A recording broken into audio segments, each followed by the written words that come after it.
Heat. Yeah, right. And no, heat, Oh, I meant, yeah, heat, yeah, Christensen. yes.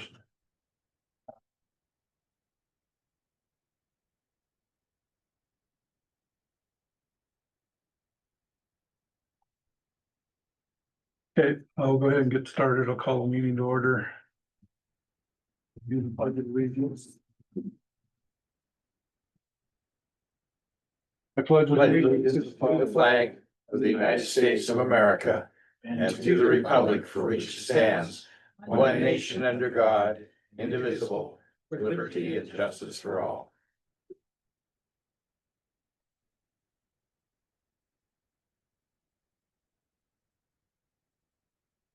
Okay, go around, do introductions. Go ahead. Mike Cobb, board member, certainly have the pleasure. Tom Rolfe with the county commission. Judith Van Vincent, Vice Chair. Neil Snell, board member. Stacy March, board member. Rob McDonough, board member. At pleasure. Monty Miles, board member. Jade Wells, Public Works. Christian Leonard, Lewis and Clark County Noxious Weed Supervisor. Dave Birch, chair. Jenny Chambers, Public Works. Andrew Kretschmer, NRCS with USDA and online. And on the Zoom call, Kevin, Bureau of Land Management.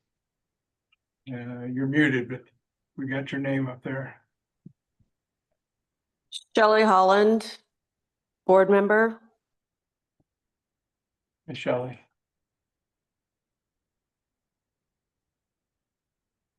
Okay, I think we're good.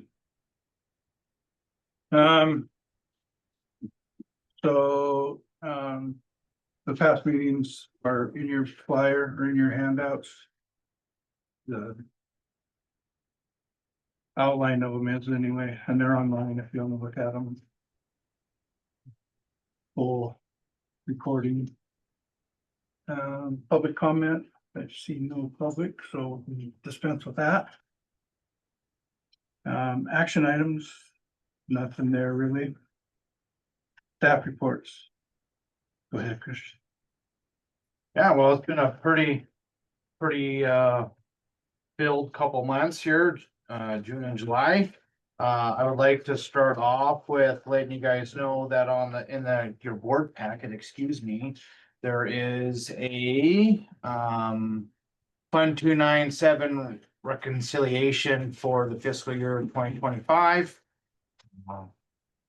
All the expenses that we did through fiscal year 25, as well as the incoming funds. Expenses are red, incoming funds are black. We got our special county grant for $7,500, and then we also got our money from MBT at $1,785.72. There's nothing on here for stuff that's been expensed through July yet. Any questions on last year's summary? Okay. With that, I will move on. In July, I worked with Kevin. Kevin and I brought forward a NOFO notice of funding opportunity from the Bureau of Land Management. We were able to get that application done and submitted and presented to the Board of County Commissioners and submitted on July 17th. So it was for a 5-year agreement for $50,000, so $10,000 a year. We have not had any word on whether or not it has been accepted or not. So we're sort of just waiting to see if we get funded. Yeah, so fingers crossed. And thanks, Kevin, for bringing that forward and being a very good partner in that. I appreciate that. Thank you very much. No, yeah, it's been awesome working with you guys. We're able to fulfill MDT contracts for the fiscal year 25 and get those all submitted for pavement.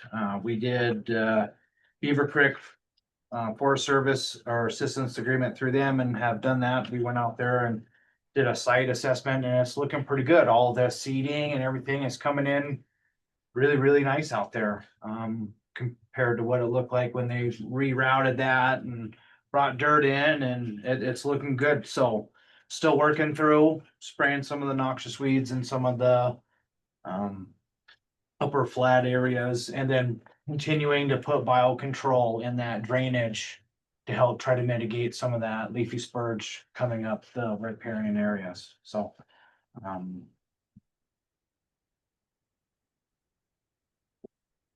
we had outreach for education and outreach. Radio ads have been going really good.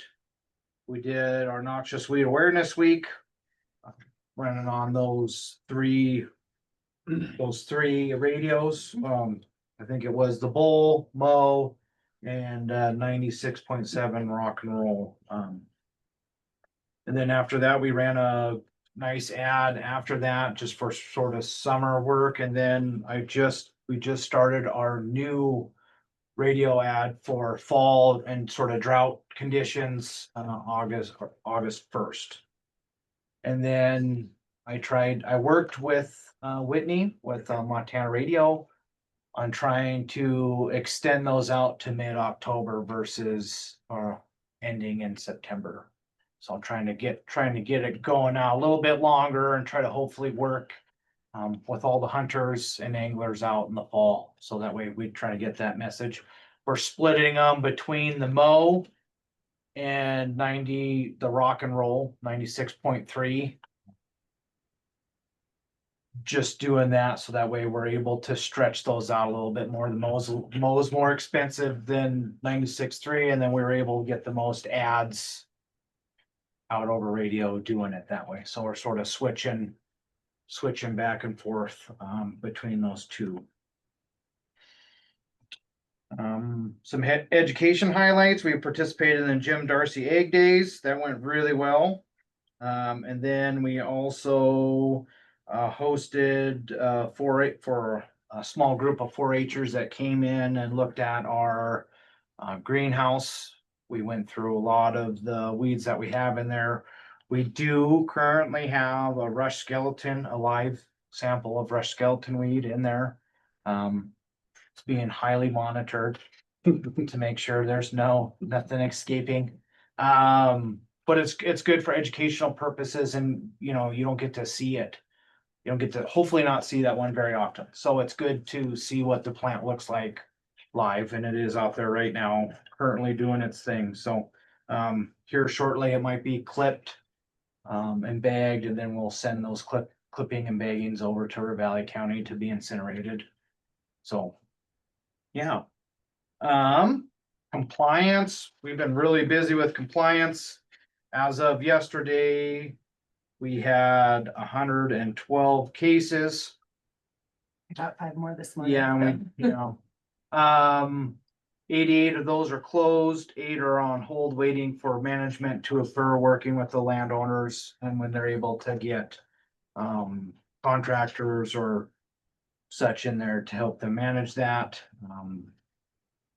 Alex has spent roughly about 95 hours on compliance this year of doing actual site visits. Right now for management plans, we have a total of 80 management plans in the county, which is, that's really good. 8 plans have had no noxious weeds during the initial inspections for the year for submittals. Total active plans 56, field time spent doing that 35 hours on the 27 plans. On 27 of the plans, we haven't made it through all of them quite yet. So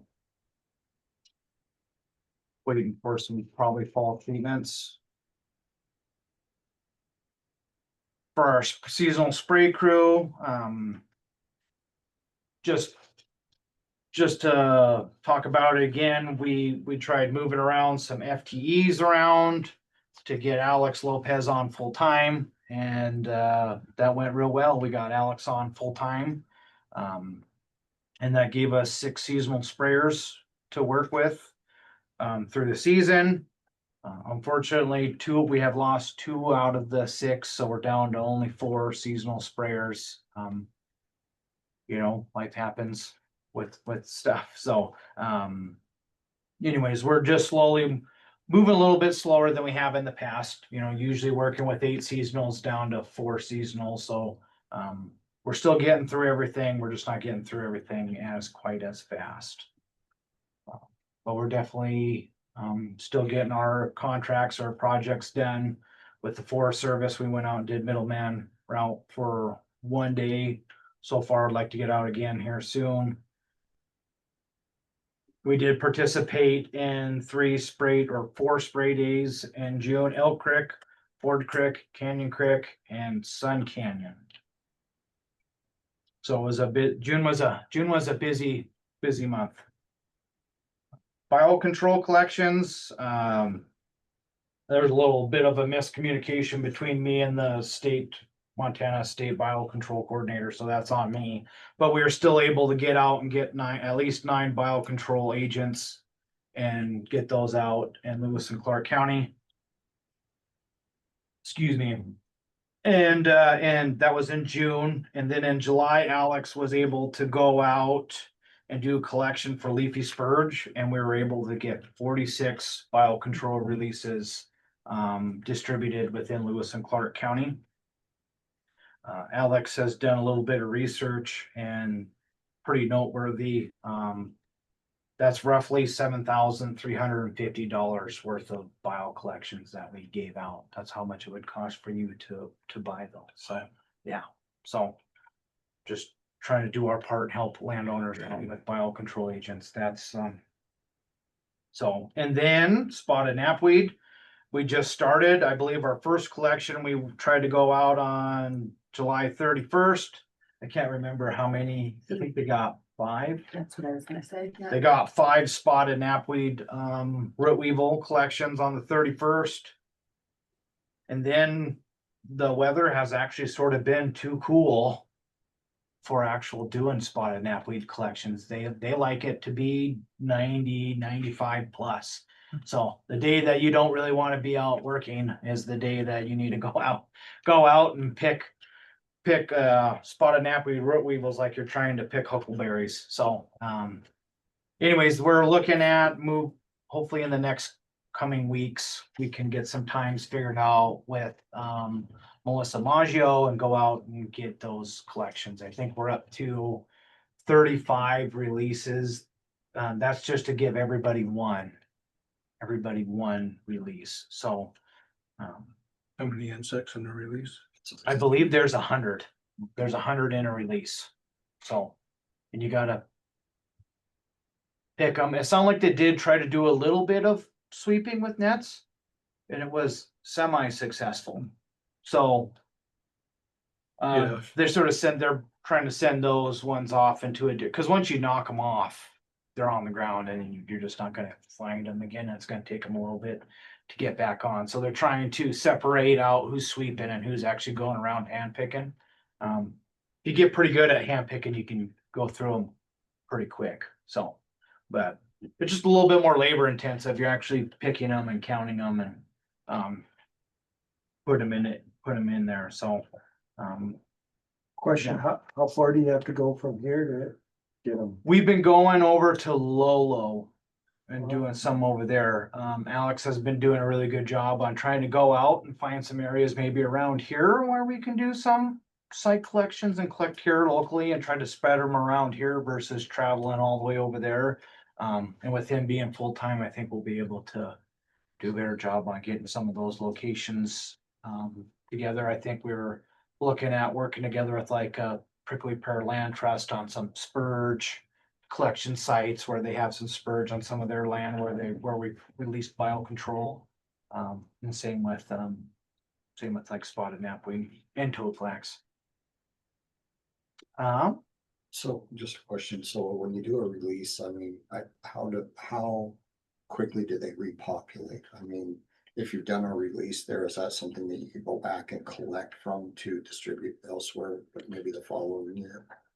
I would not say the following year. I would say probably a couple of years before you get to see that. And then, but you still go out and do monitoring just to sort of see how it's going. Sometimes it happens faster, sometimes it happens slower. I know like soil types is a big deal, as well as how our winters go too. And isn't it better on the east side of the slope? I'm not totally, I wouldn't know that. Because that's where the sun is first. Yeah, Is that right? Would be the north? No, it would be the east. East slopes. He's facing. Yeah, it's where the sun hits first. yeah. That's the slope that you find them on first, supposedly. Yeah, all I know is like soil types are a big deal. As well as, depending on how winter goes, on how mild or how much snow we have to help protect and insulate them while they make it through winter. So, and then, sorry, you guys have any other questions? And then I do have a small update on Montana Weed Control Association. We're sort of working and trying to figure out a little bit more about the study bill on, the weed law thing. We'll talk about that. Oh, okay. I'll let Dave talk about that a little bit more when it gets to him. And then just other program notes. On June 2nd, we had the pesticide container recycling program here. They come here at our facility here, and they were also here July 14th. And they've been here probably a total of at least 4 times. Yeah. But since our last meeting, they've been here twice. So, or right before the last one. Yeah. Just sort of quick and dirty. You guys have any questions for me? Yeah, Christian, for that program you just mentioned, that's for like things that we buy commercially, like at the hardware stores, or are you talking about larger containers or both? For The Pesticide. Oh, yeah, it's actually has to do more with the oh man, you know how like you look out the bottom and it has like a number 2. It's more has to do with the plastic itself. recycling. Yeah, the plastic has to be that's the same plastic as it is for all those other ones. So like we take weed be gone ones. I'm trying to think of the number, but that's what delineates what you can and can't use. Like we've had people try to bring in Powerade bottles and Sunny D bottles and milk jugs, and those they're not the same kind of Right. plastic. So But again, it's stuff that we would buy as consumers. yes, Okay. yep, yeah. But the Forest Service comes here, BLM has come here, contractors have come here to drop off all those stuff. Agricultural, like up in Augusta, they put a lot of their agricultural jugs as well in those containers there, and as well as in Lincoln. So we go up there and grab those and bring those down once or twice a year, Okay. sometimes 3 times a year. That's Augusta. That one seems to fill up pretty quick, more quickly than the one in Lincoln. So yeah, it's a good program. They come here, and then when they're also here, they're here for anybody too. I think they have it up on their site that they're here. So a lot of people do try to come down here on the dates that he's here, so that way they can Yeah. drop them off. I've seen the signage up on the road where they put the sign up Mhm. at the stoplight there. Be Oh, on cool. the schedule on the front counter. Yeah, and then we also have a schedule on the front counter that's shared on their website too. So One question on the BLM grant. What's the restrictions on that, or are there any restrictions, or where's the money gonna be used at or for? So it would be used on BLM properties. And then I think, Kevin, if you want to talk a little bit more on that, I'm fine with that. Yeah, so kind of like the way we worked it out, the majority of that is all going to be going to kind of contracting out spraying and stuff like that. But we do, just the way kind of everything is changing here, they're really pushing for some sort of educational kind of outreach, or whether that be monitoring or something like that. They really just want to see more than just spraying. So that was something me and Christian were kind of talking about of, trying to get a little bit more of like monitoring of post treatment and like the effectiveness, and kind of working together a little bit better on that, going on in the future. Yeah, cool. Yeah, be good, get some. So is that throughout Lewis and Clark County? Or is Yes, that would be the BLM land in Lewis and Clark County. that Clark County, okay. Any other questions for Christian? Jay, do you have anything? I do not. Okay. Thank you. Commissioner? Well, on the commissioner side, the things we're working on right now, finishing up the budget. And then in September, we'll try to apply the mills to the budget to make it come out. There's so many changes on the way the taxes are figured right now that it's hard to say what's gonna happen. Ideally, owner occupied homes are gonna go down a little bit. Commercial property is gonna go up, and long and short-term rentals are gonna go up. But that we'll wait and see what the final things look like. I thought I had it figured out, and I don't, so we'll just have to wait till all the numbers come together to do that. But yeah, you all should be very pleased with the way the staff here works to get as much done as possible without raising taxes any more than they have to. This is one of the very few local governments in the state that does as much forward thinking, and they put money aside when they know they need capital improvements. As an example, in the next year or so, we're scheduled to get new road graders, and they've found a sweet spot where if they keep them so long, they're under warranty virtually all the time. They don't have a lot of expense on maintenance, and then they can turn around and get maximum trade-in value on them. And the money is in the bank, ready to go. We don't borrow money for most capital items, and people who work for the county, you ought to be thanking them for the great job they're doing on trying to stretch the dollar as far as they possibly can. I think they really do a great job on it. And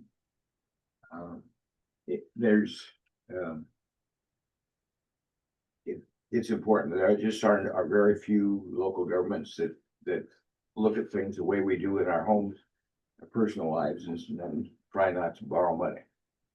And I think that they all need to be commended for the way they do that.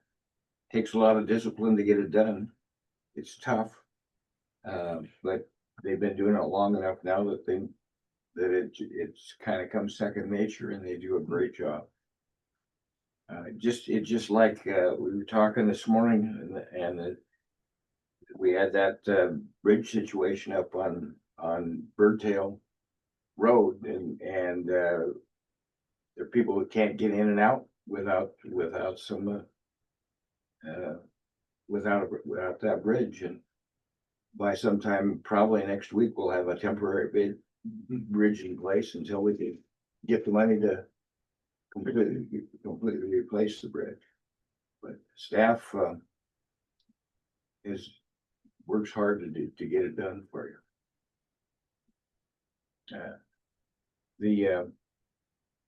I should mention that you aren't the only ones that are concerned about the weeds getting turned over with these cable installers. All of a sudden, a couple of weeks ago, I got all sorts of calls from people up south of town in that area up towards Unionville and whatnot. They were tearing it up there too. So it was hopefully they'll be responsible and get it handled the right way. But I think maybe they've got some ideas to help on that as well. So, yeah. But thank you. Thank the folks that work for the county. They do a good job. My question, I know we were dry and people were having to re-drill wells in Augusta, but is the Helena Valley, is there any water concern? Everything's going okay? Nothing unusual. I don't know that anybody's heard anything All right. different than that, but I think we're doing things are going pretty well. Any other questions for Commissioner? And Just a few things to pass on. One is that Roger Ball, the Chief Administrative Officer for the county, has done kind of reorganization in some of the county departments. He's consolidated community development and planning department with public works. So that's essentially still two departments, but under one leadership structure. I'm gonna be the director of both community development and planning and public works. So just letting you guys know, because I'll be splitting my time. My staff are well aware of this. Splitting the time between the two different departments. And then at the same time, you guys meet on Wednesdays is also the Parks Board meeting. So I'm gonna just tag team. I'm gonna do, one month and then come to this one the next month and kind of flip flop from there just to have exposure in both locations. But I will certainly provide updates to Christian and or Jessica or Jade. To share anything from Public Works that we need to pass on in the staff report, but that's kind of moving forward. It's a positive because the Public Works team has been so efficient and effective that I think they're trying to mirror that in other parts of the department as well. And there's a lot of things we do within the county that make a lot of sense from a countywide perspective. Planning just finished the 20-year growth policy to update the growth plan for Lewis and Clark County. And that basically gives you the vision on what your the community's priorities are for moving forward over the next 5 to 20 years. And a lot of that is, community engagement, community development, maintaining agricultural resources, but then also the infrastructure. So how can Public Works make a play in that? Where are our priorities from a transportation and improvement standpoint? And Public Works, solid waste, or whatever that is, in with the planning and community development. So bring those two teams together a little bit more closely on where we're going as a county. It's helpful. And then I was going to mention the fiscal year 26 budget. I wanted to thank the commissioners. All of our requests in Public Works was approved, which includes Alex's increase. So he is now, staff jumped on that right away and got that position filled. So he's now a full-time employee, which is very positive for the noxious weed world. So thanks. yeah, that should help. That's what I had today, Chairman. Okay, thank you. Jessica. Thanks, Chairman. Special districts are going well, busy. Our hiring situation been a little bit alleviated. We were able to hire somebody from the Road and Bridge Department to come in a temporary position to help us with our summer construction projects for rural improvement district, road districts primarily. So that has been a little bit of pressure off. And we also did make an offer for the other half-time position that's covered in special districts, and that was accepted, and that person should start on the 18th. So we're hopeful that should ease some of our capacity challenges that we've had since December. Along the budget subject, along with the fiscal year budget that goes through the tax bills coming, all of the special district assessments that are not mill levy related, but special assessments have to be approved by the commission by the first Monday after the 1st of September by statute. And so that requires a lot of public hearings and a lot of legal notice and a pretty large staff effort on that. So that's coming to a close. Out of those commission meetings will take place this month. And by next month, we'll probably be talking about snow. So construction projects are also underway throughout.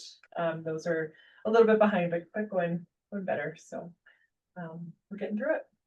Okay. Yeah, thank you. Thanks. Yep. I just wanted to mention that they did a good job on Road. Oh, good. Yeah. It's holding up pretty good. Good.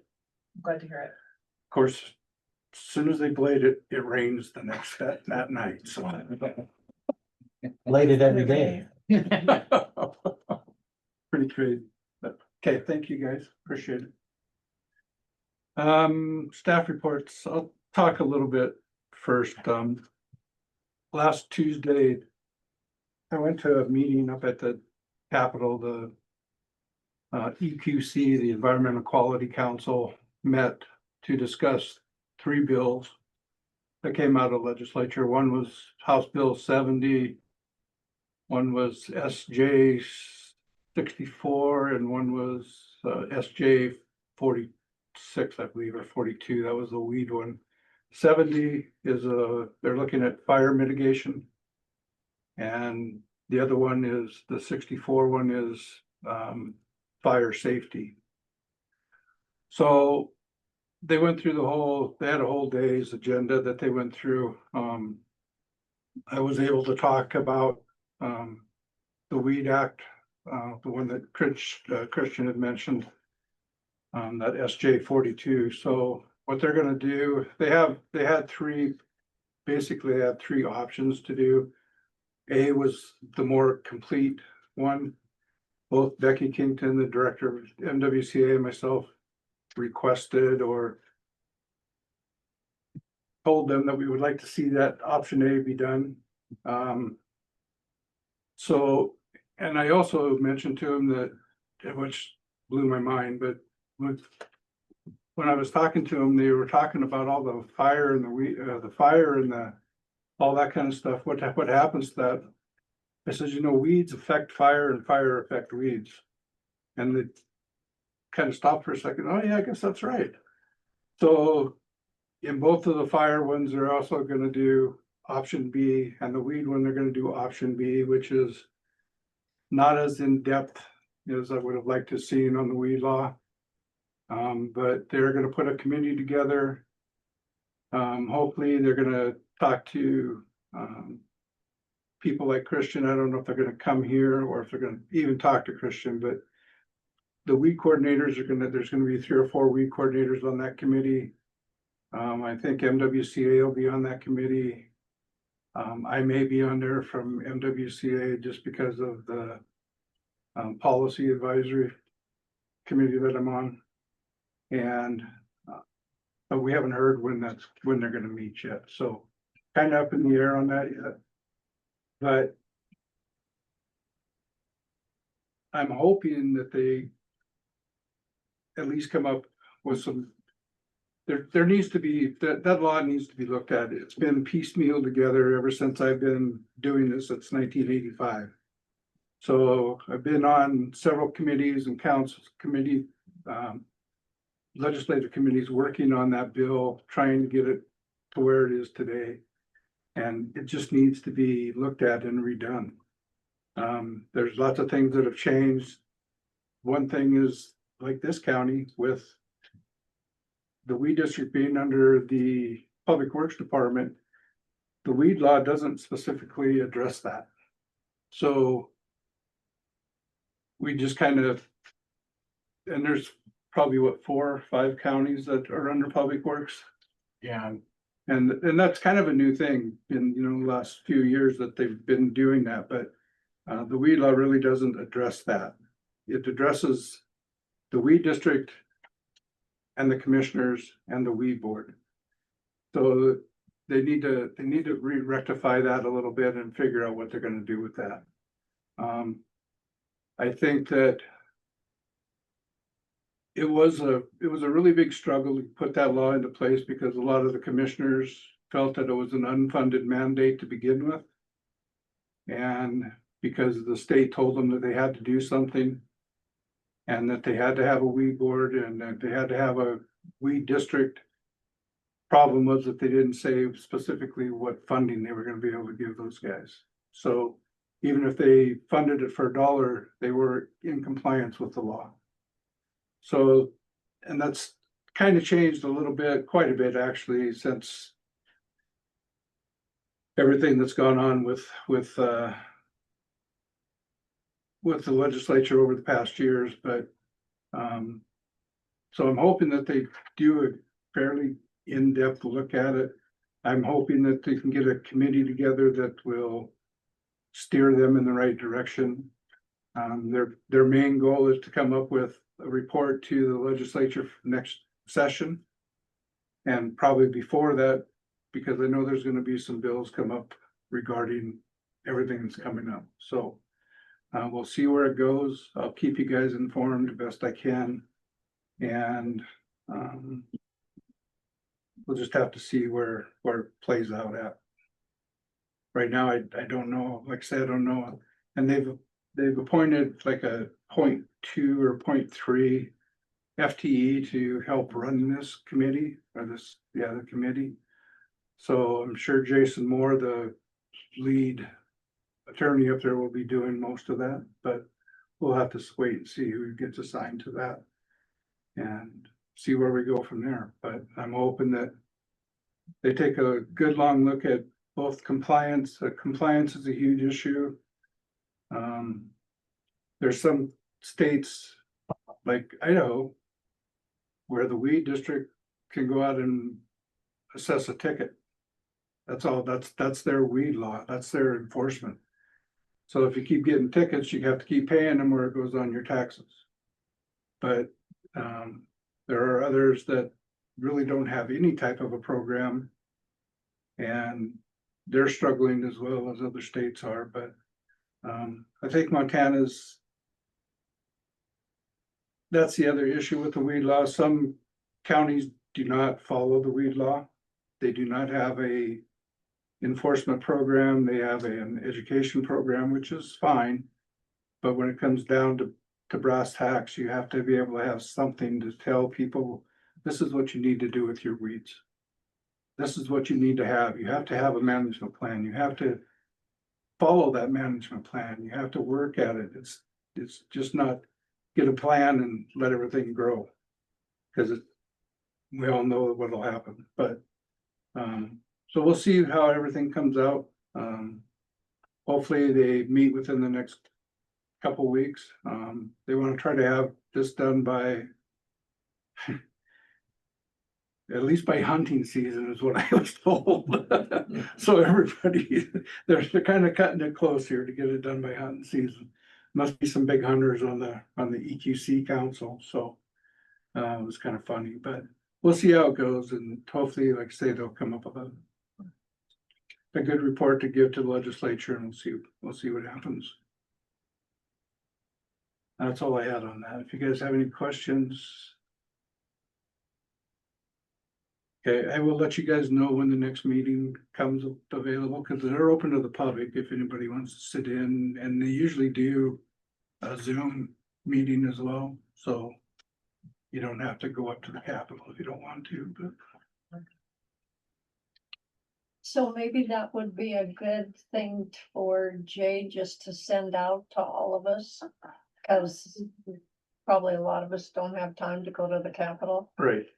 and, but could do it on Zoom or. Yeah, I'll get that stuff to Jade and To Jade. figure it out. And now, I could be confused here, but didn't we talk about writing a letter to do something with to the legislature in one of our back meetings about supporting some of this stuff that you're talking about? Did we ever, am I crazy?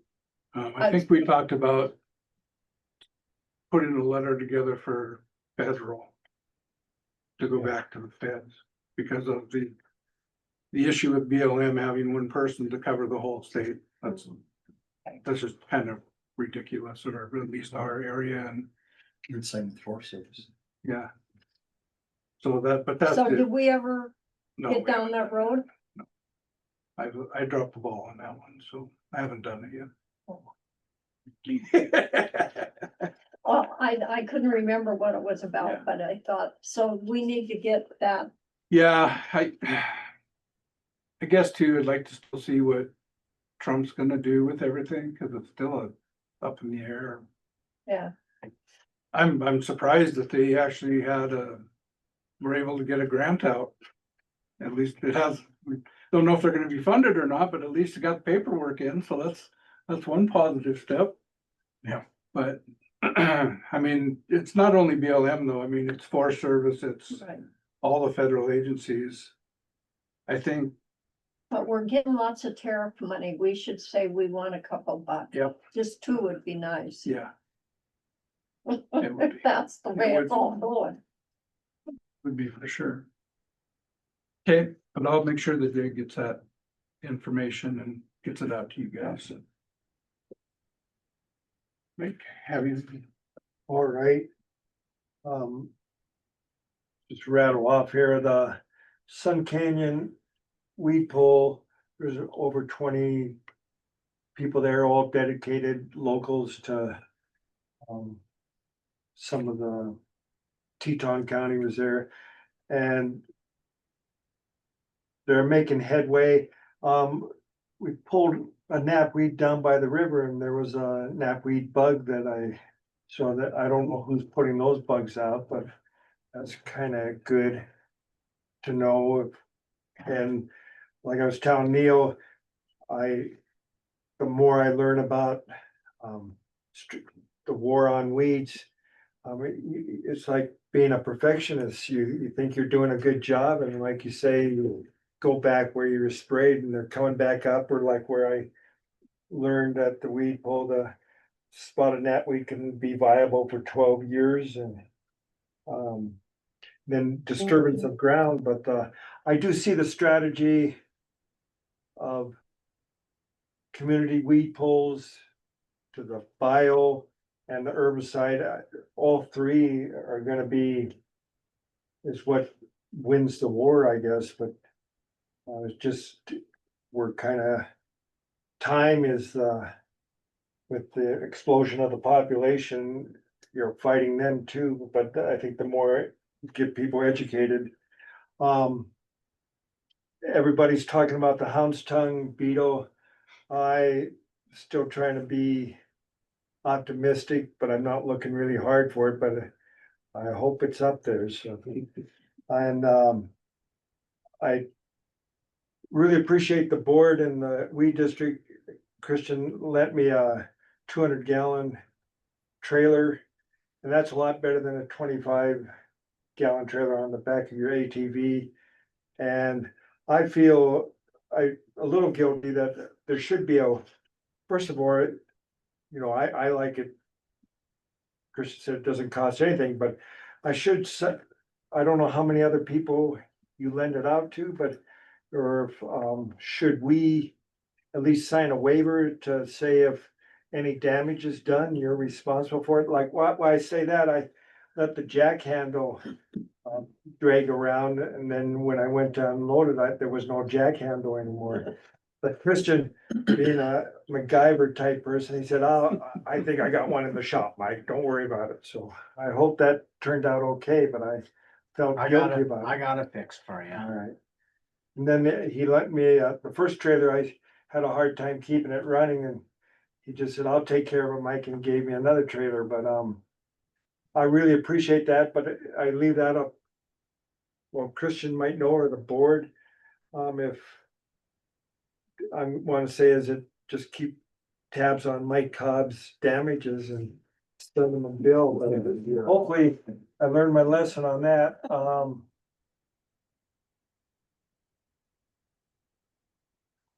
Yeah, and then, I mean, you have time to,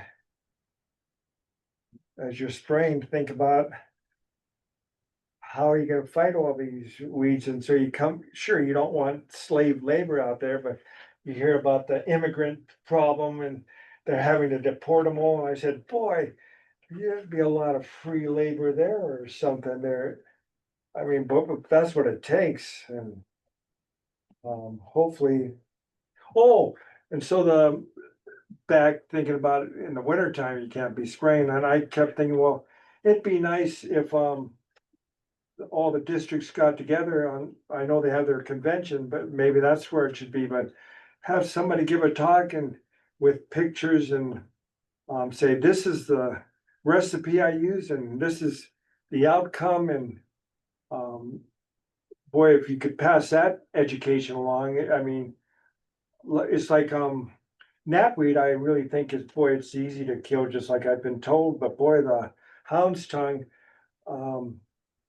boys, I see some of it still living after I thought I sprayed it, and I was philosophizing on that. I mean, do you have to soak it, or just a little bit, and then like do you get into trouble with legality and liability if you say this herbicide works better than this one and advertise it, and the herbicide companies will come after you, but because they all tried to say their spray will kill this, they just.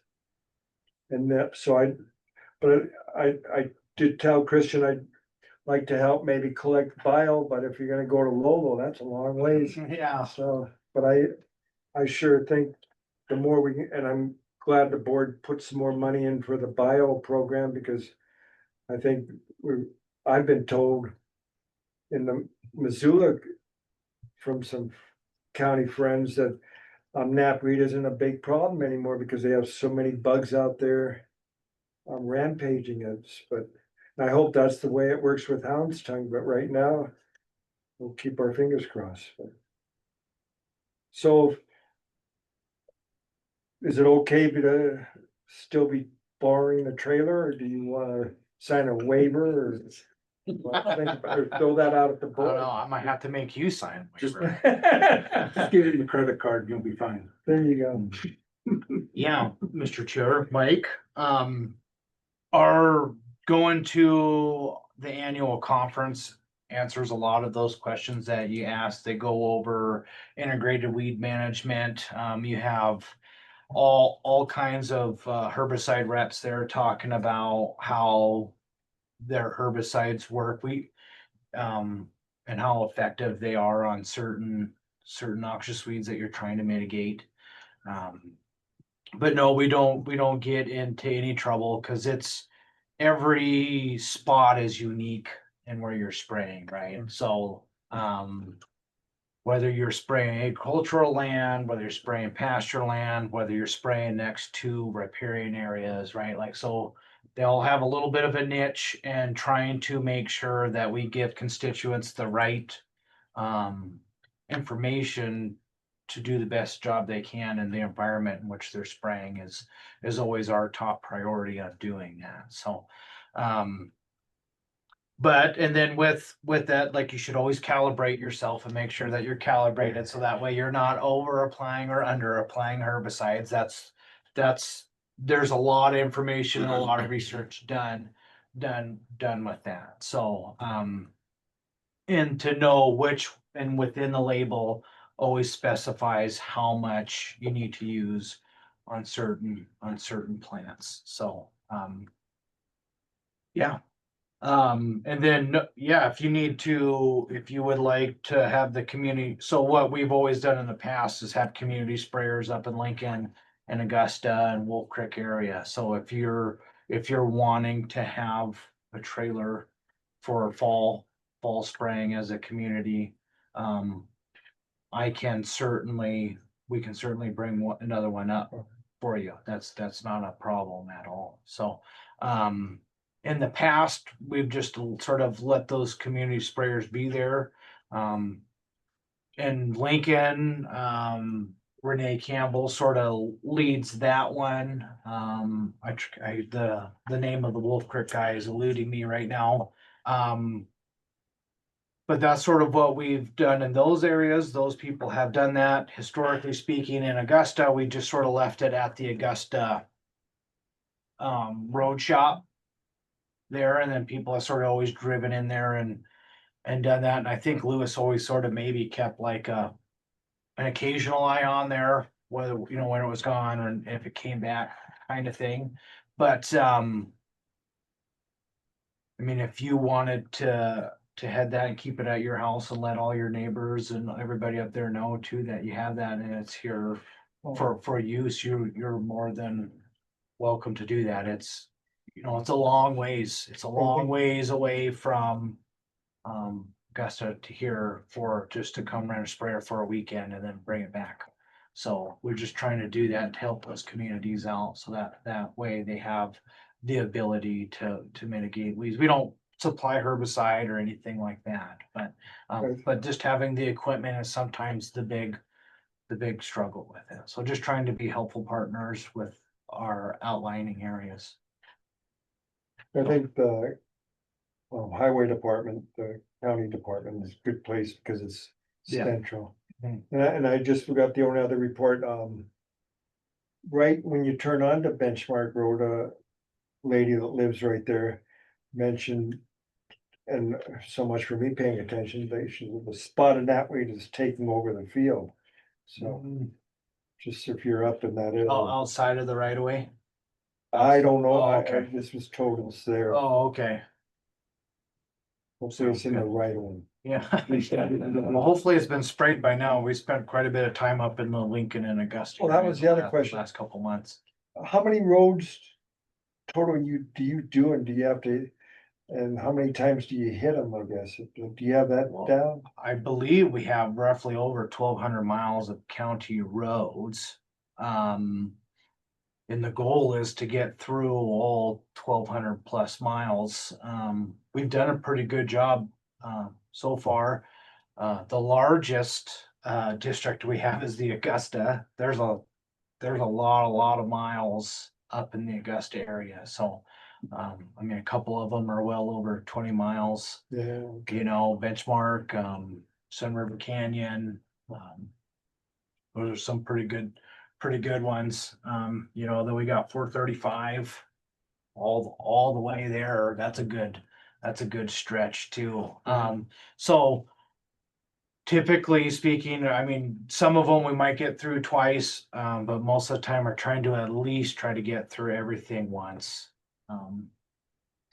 So in the past, I've really tried to stick around here in town because it's easier to get here, you know, so try to get some of the early season ones here and try to let some of the stuff grow up in the Lincoln, Augusta, Wolf Creek area. They're a little bit, you guys seem to be a little bit further behind sometimes, but the more I've done this, I think Augusta's pretty close to the same as it is here in Helena. They seem to be growing pretty close around the same time. So, but so that way when we're getting out there, we're still trying to get that white top and stuff while it's growing. But then a lot of times if we get out there too early, then you're not getting any of the knapweed because the knapweed's, you know, just little rosettes in amongst the grass. So, especially with having seasonal employees that come out and do that, they're not as versed as seeing in those low-lined areas. So anyways, yeah. I hope I answered all your questions. Yeah, you did. Thank you. Okay. Okay, thanks. Judith Ann?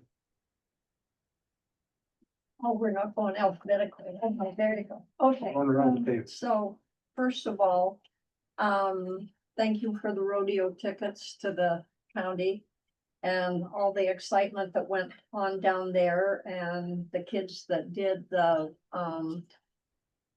noxious weed presentations were great. So that's that deal. Number one, I have to say to everybody, the thing that gets rid of weeds is boots on the ground. And I've been a little selfish this little past 2 months. And I've been kind of paying attention to my own backyard instead of helping everybody else. So that's the good news and the bad news. The bad news is I'm being a little difficult to get along with. But the good news is that my backyard's looking better. So I fight because I'm a Gemini, I'm like this all the time. So anyway, that being said, I will say that the foxtail that I had on Lost Horse Creek Road is pretty much, I would say it's under control. Now, when I have to drive down the road at 2 miles an hour and look for that little foxtail waving, I know it's under control. Now, I've got a couple of patches in my field in a couple of places, but then yesterday I went up the road and I found it on the North Fork of the Little Prickly Pear, which didn't make me happy, but that's tomorrow. Okay, at the June meeting of the Canyon Creek Rural Fire Department, it was suggested by the president that Canyon Creek host a meeting for the Lincoln Prosperity deal. I have heard nothing about it, don't know anything about it. It was just in their minutes is where I saw that. So at some point, I guess that's still gonna be a problem for that area.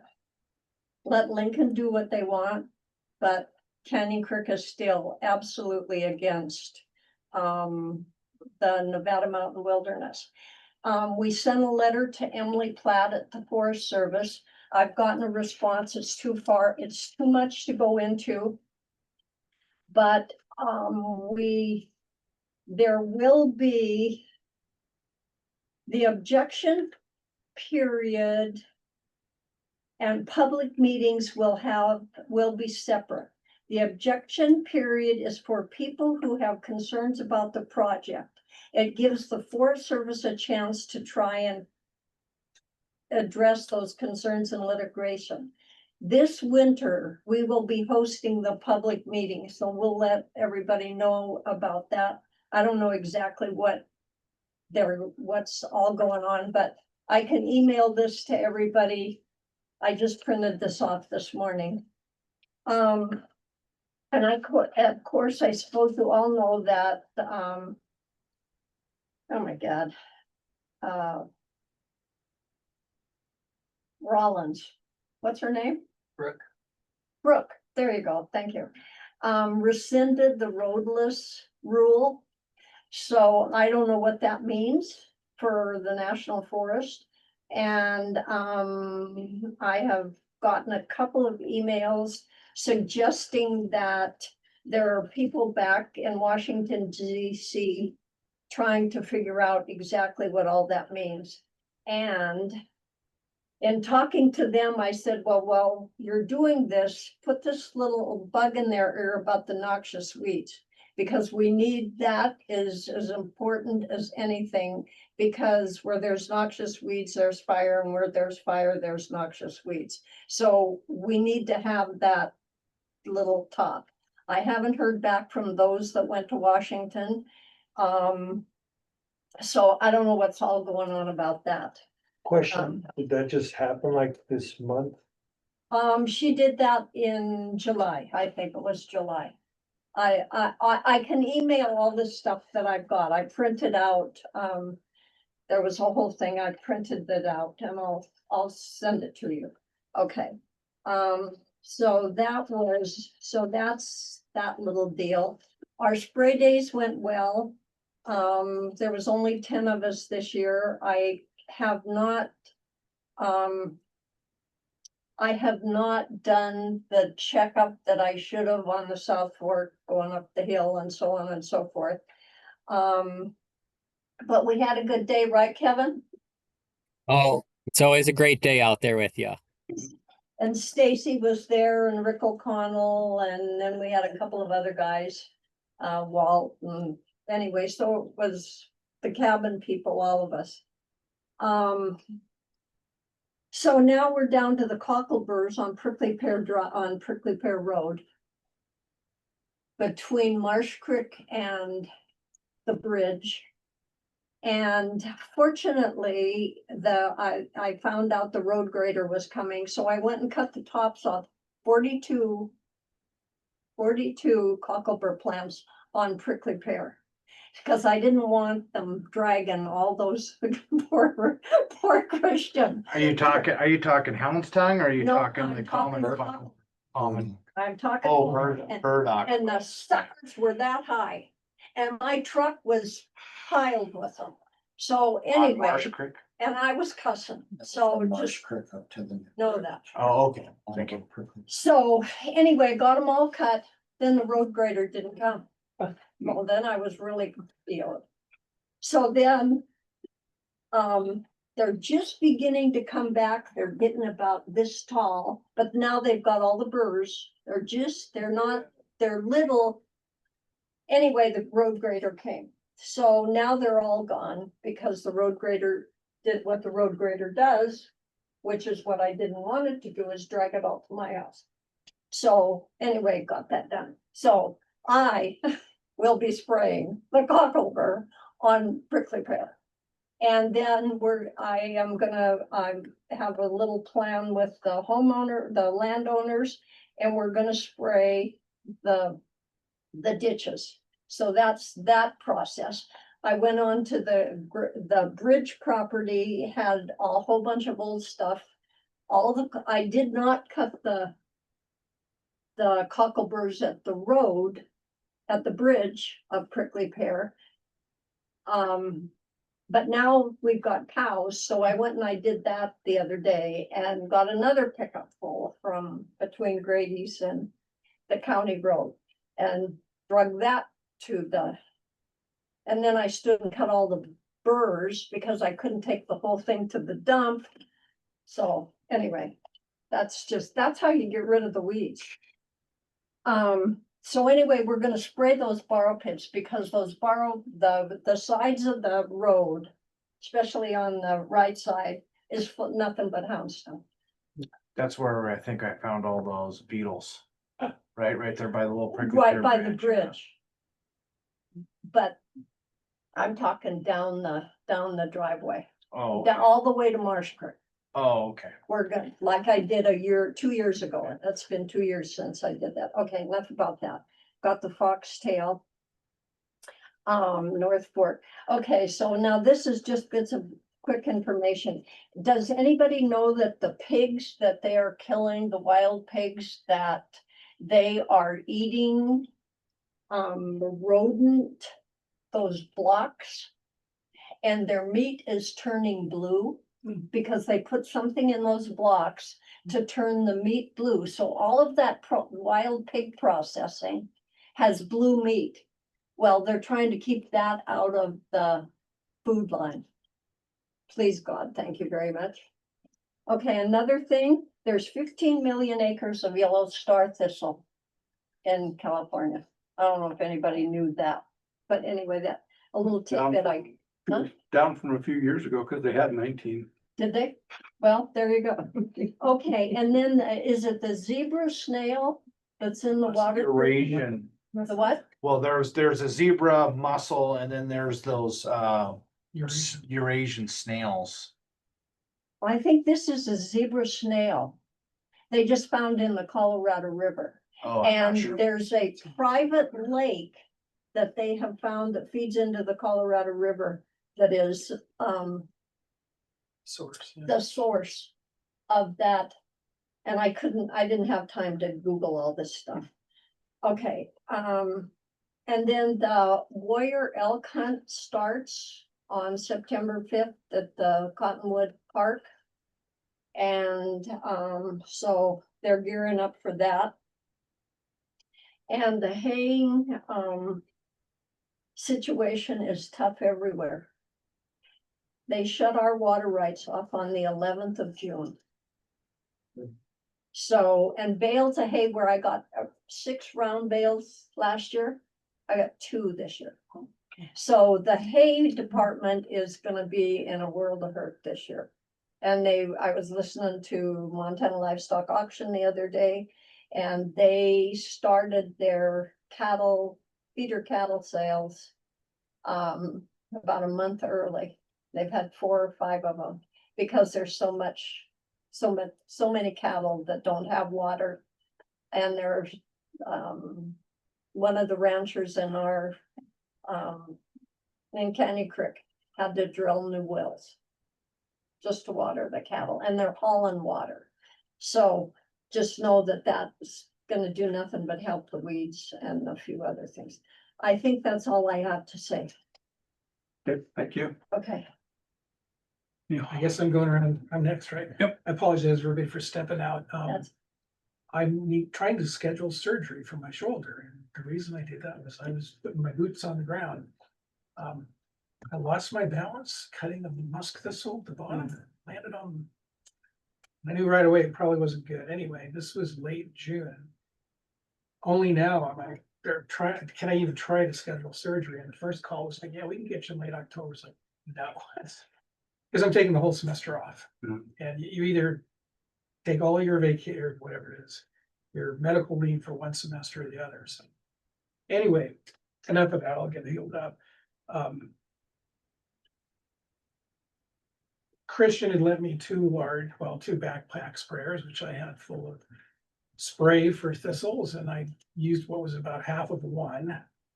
Unfortunately, I wasn't carrying that when I fell. It's kind of put me out of commission to a large extent, but I've started to get frustrated. I can't lift this arm hardly to save my life.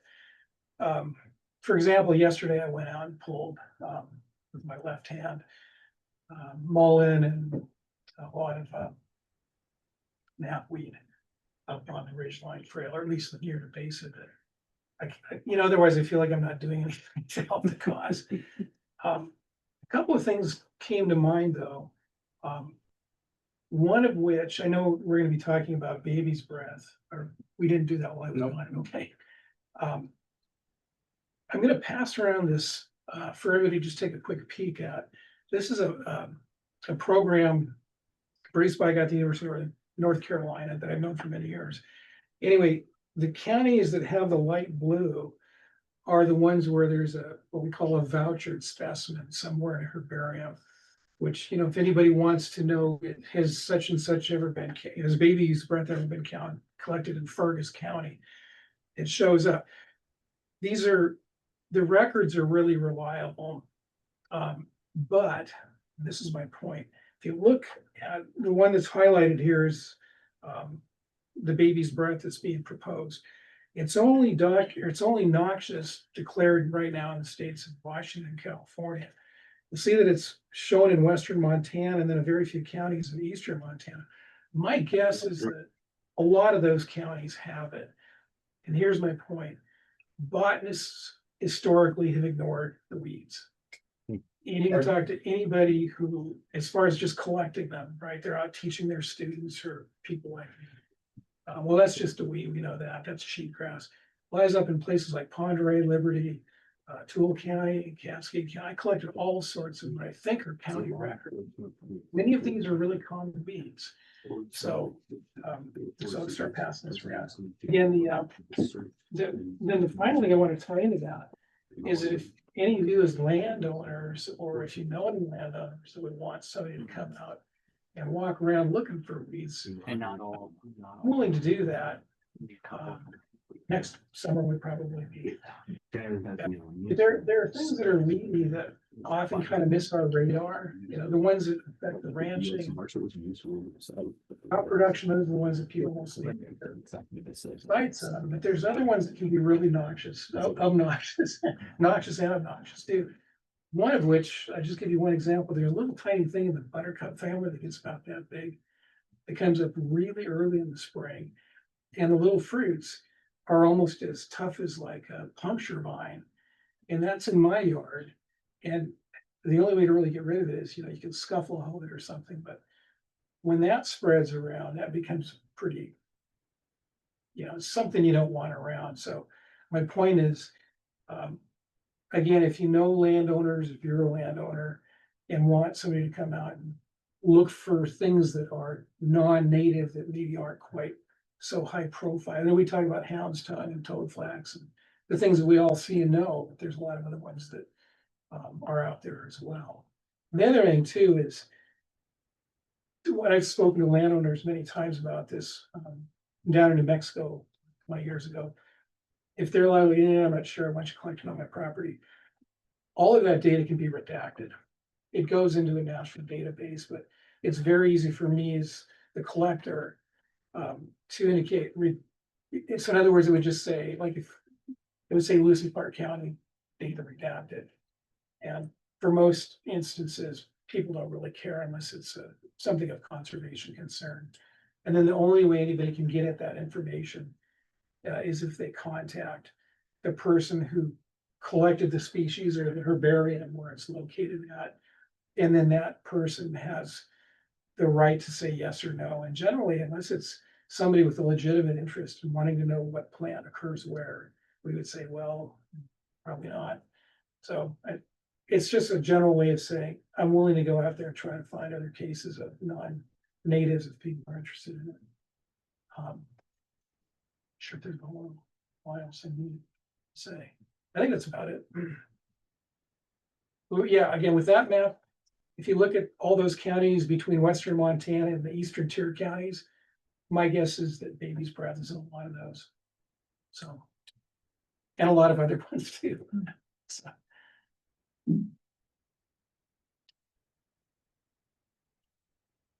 I thought Butte had that as a list as a noxious weed. Silverbow County. I'm not sure. I'm not sure. I think I think it was in here. Yes, Butte does, Butte Silverbow does have it listed. It is actually extremely bad around here. A lot of like the kind of wreck kind of mountain bike kind of trails that they have. It's just covered in baby's breath right now. I believe that's when it's state declared. So if it's a county declared noxious weed, it probably won't show up Won't there. show up. Yeah, I'm sorry. I should have clarified that. Yeah, I guess, for your records though, if I think Butte or Silver is the only county that does have it listed as a county noxious weed. There's the list of them on the last line. It was we had it listed in Blaine County Did you? as a noxious, as a county listed weed as well, yeah. That's one of the Highland counties, right? Mhm. So is this what you're saying is this is the, Yeah, the light blue is where it's been documented at the county level. And dark blue just means it's somewhere in the state. Hmm. And then again, the magenta means it's a state declared noxious. amazing. Okay, thank you. Are they still making Banville? I thought Banville was taken, trade and taken off. Yeah, I'm not sure. This is just a weed post from 2021. So. Anyway, I think, what Mike brought up earlier, the chemical type and usage, some education on that would be ideal. It would help out a lot of folks, because most people have no idea.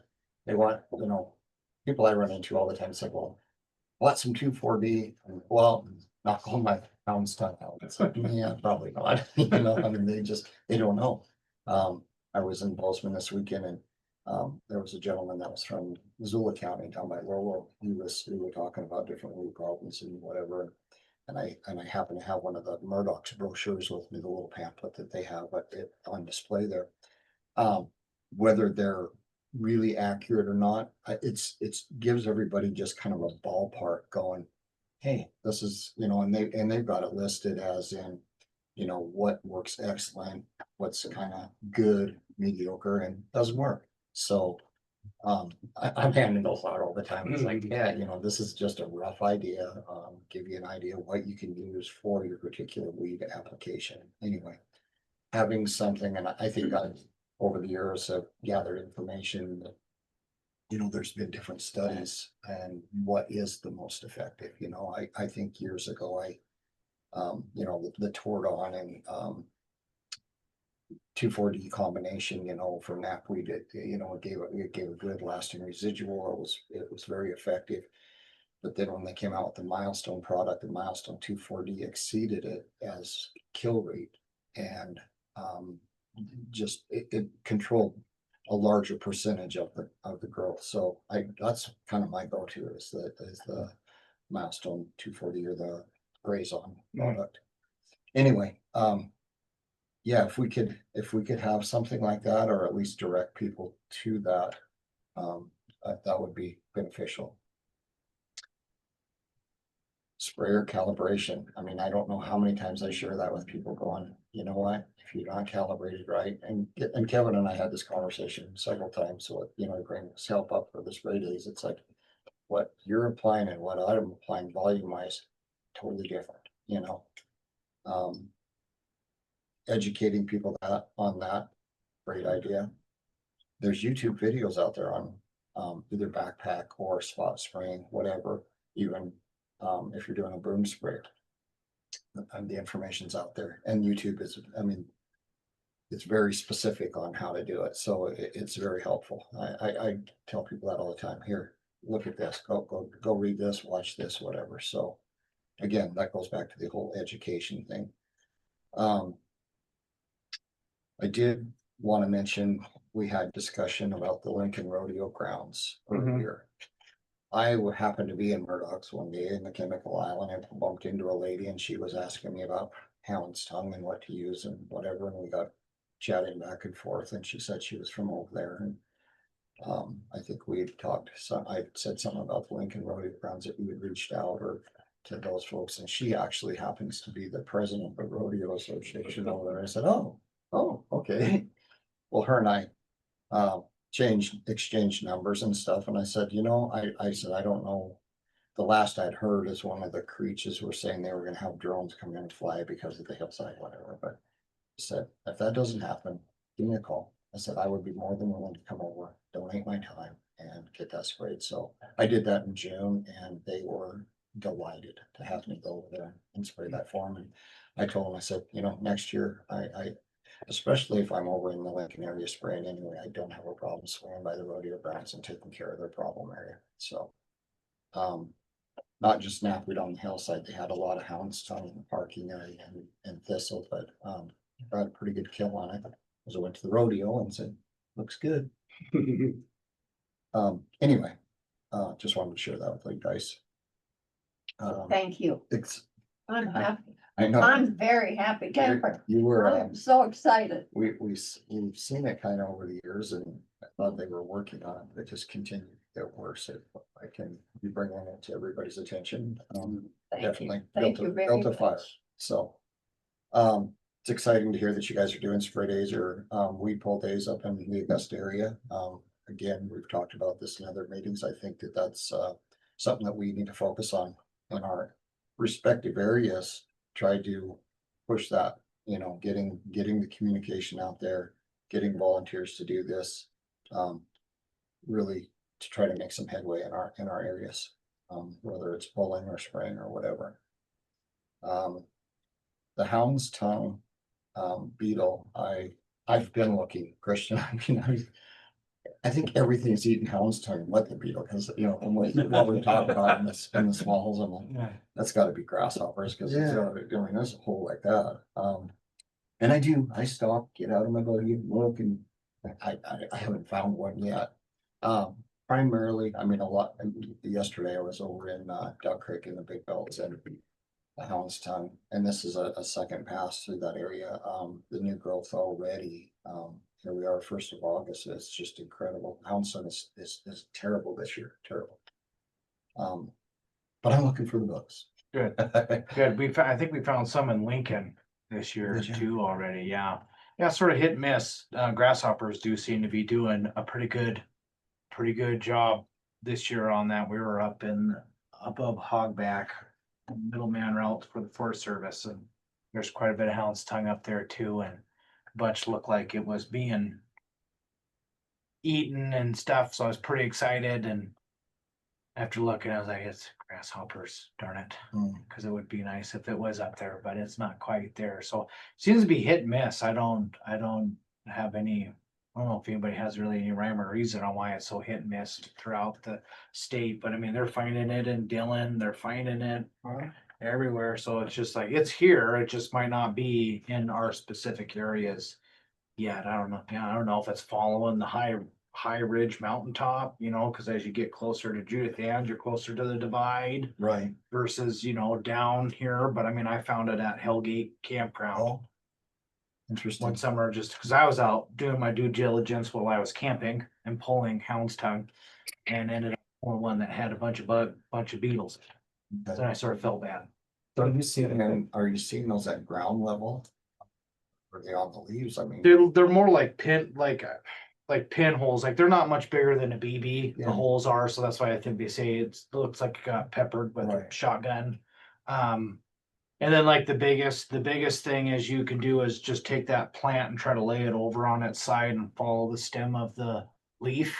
And right at the root crown, there'll be a little speck, like someone poked it with a needle at the base of those, and those are ova deposits where the beetle actually planted its eggs right at the base of where that leaf attaches to the rosette head. I suppose once I actually find one, I know what I'm looking for, but right now, I'm stopping them and. I'm saying, I'm like, I'm not seeing it. I found a whole bunch off Anderson Road when I was up on my property in the logging roads, because I went and I cut all that stuff and sprayed it all in.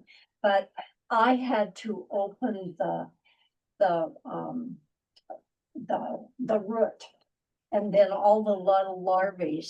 Yeah. And well, I got pictures of the bugs, but that I took, and there were but that was in June. I haven't seen anything. As the hotter it gets, I haven't seen anything. Interesting. I'll have to slow down a little and look a little closer, but Anyway, and then to follow up on what Judith Ann said about the water and, you know, I mean, Helena area had a relatively low snowpack this year. This is actually the third year in a row. Oak Creek, which formed the Dog Creek up there this year in May was completely dry. I mean, nothing. And usually we've got a good flow coming out of Oak Creek, early into June. I mean, yeah, so, and then down Judith Ann's old place, you know, that the individual that has that, he's got no water for the pivot because it's, you know, people that had it. Senior rights, are pulling the water down further down the valley, and that whole hayfield, that Casey's hayfield's just burning up. I'm like, dude, what's going on with your?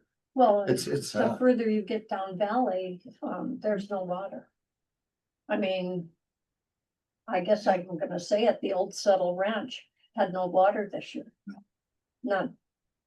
And they usually they've got two great big huge sprinklers. And I don't think well, like I said, they shut our water off on the 11th so that the guys with the big water rights could have their water, but they couldn't get it far enough down the ditch. Not enough to travel that far, so nobody got it. Essentially. Nobody, so it's just Just a mess. I do know, like up in that Duck Creek area, you know, the big belts, little belts had a tremendous snowpack this year. I mean, they were at 156% of average, during snowmobile season. They had a good snowpack, and you know, earlier when I was spraying in that lower Duck Creek that, right before it flows into Canyon Ferry, I mean, they had a tremendous amount of water flow coming in there. So, but those guys on that side are doing good, but we're here not so good. Anyway, that was It's the larvae inside the root interesting. Okay. on the Anderson Road. I saw that we have discussion on, compliance, so I'll save all my comments for that. Okay, when that comes up. Thank you. Rob? Yeah, knapweed raising its ugly flowers now. They can spot it so much easier than before. I mean, it's, holy cow, where'd all that come from? You'd think you got it last year and it shows itself again.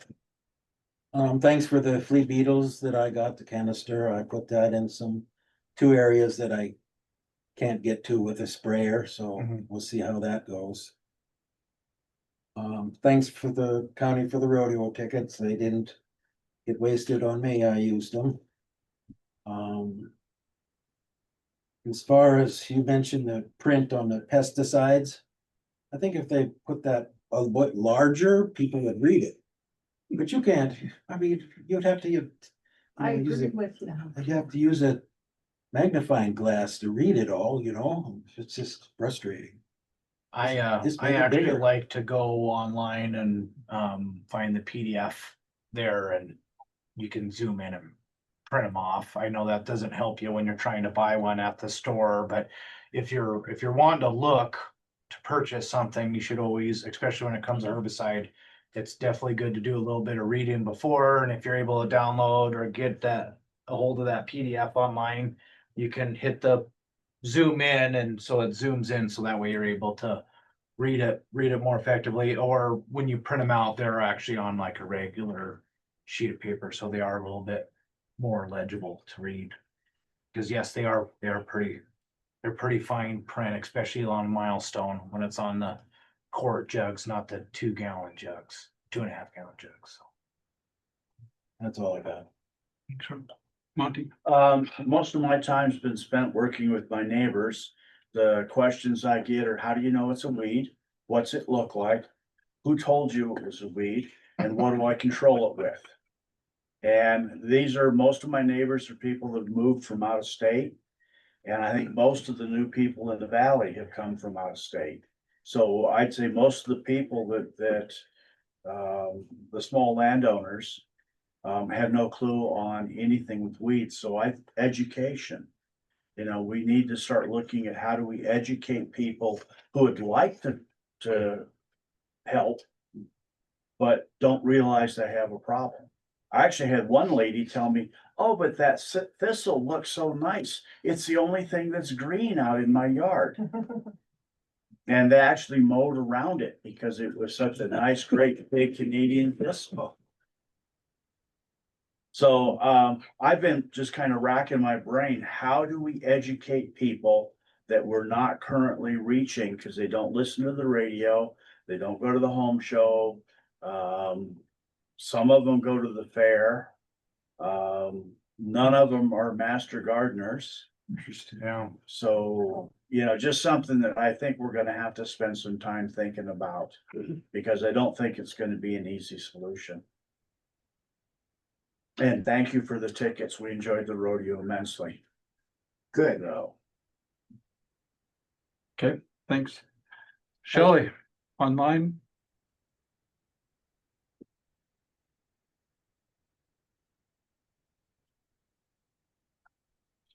She's still there? Yeah. Sorry. It was muted. So that you don't hear me doing my dishes in the background and things like that. I don't really have anything. I am interested in with the Hasn't been anything. I don't. can you hear me? Yes. Yeah. Let me know when you're. Yep, go ahead. You're muted again.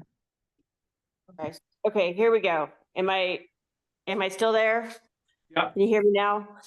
Yep. I'm interested in trying to figure out if both planning and public works are now in the same, under the same management. Can we then more easily integrate weed control and weed planning into developments in the county now and actually require that as part of what's going to be happening in the future, so that because the thing that I get asked more than anything is, why are all of these places where there's developers, are they just allowed to have weeds all over the place, and then it gets tracked by their equipment, et cetera, et cetera. So that's the thing that I hear quite a bit. So I'm interested to see if that's an option now to actually, since planning is all part and parcel now, if we can figure out a way to integrate that a little bit better. Mr. Chair, Shelley, we do have weed management planning required in all county developments. So, but I think moving forward, we gotta try to work better with the city of Helena on having that be a part of the development process within the city limits of not just Helena, but East Helena, that those are our two municipalities that we have in Lewis and Clark County. So trying to partner with those planning departments and try to get weed management planning as a part of the requirements, and that is sort of our next steps and what I've been trying to work on, and hopefully we can go forward with that this fall when we have a little bit more time to work with other entities. Yeah, and Chairman, just to add on to Shelley, yeah, I think with having the leadership under one umbrella is gonna help with that as well. So as I start participating in the joint city-county planning board and having more interactions with the city of Helena's director of planning and development, as well as East Helena's coordination, I think on any response letters we do for those jurisdictional evaluations on their development activities on how it impacts the county, we will make sure that we mention noxious weed and weed management plans and all those as well moving forward. So yeah, Shelley, I think that's gonna be a positive that I think you could share with others out there in the community as well. Good, great. Okay, Anything else? and then back on the folks that are doing the fiber optics and whatnot. Two things with that. One is, I'm pretty sure in the big, beautiful bill, they rescinded a bunch of that money, which means that starting in potentially the next fiscal year, which will be October, those people will disappear because they're not getting paid anymore.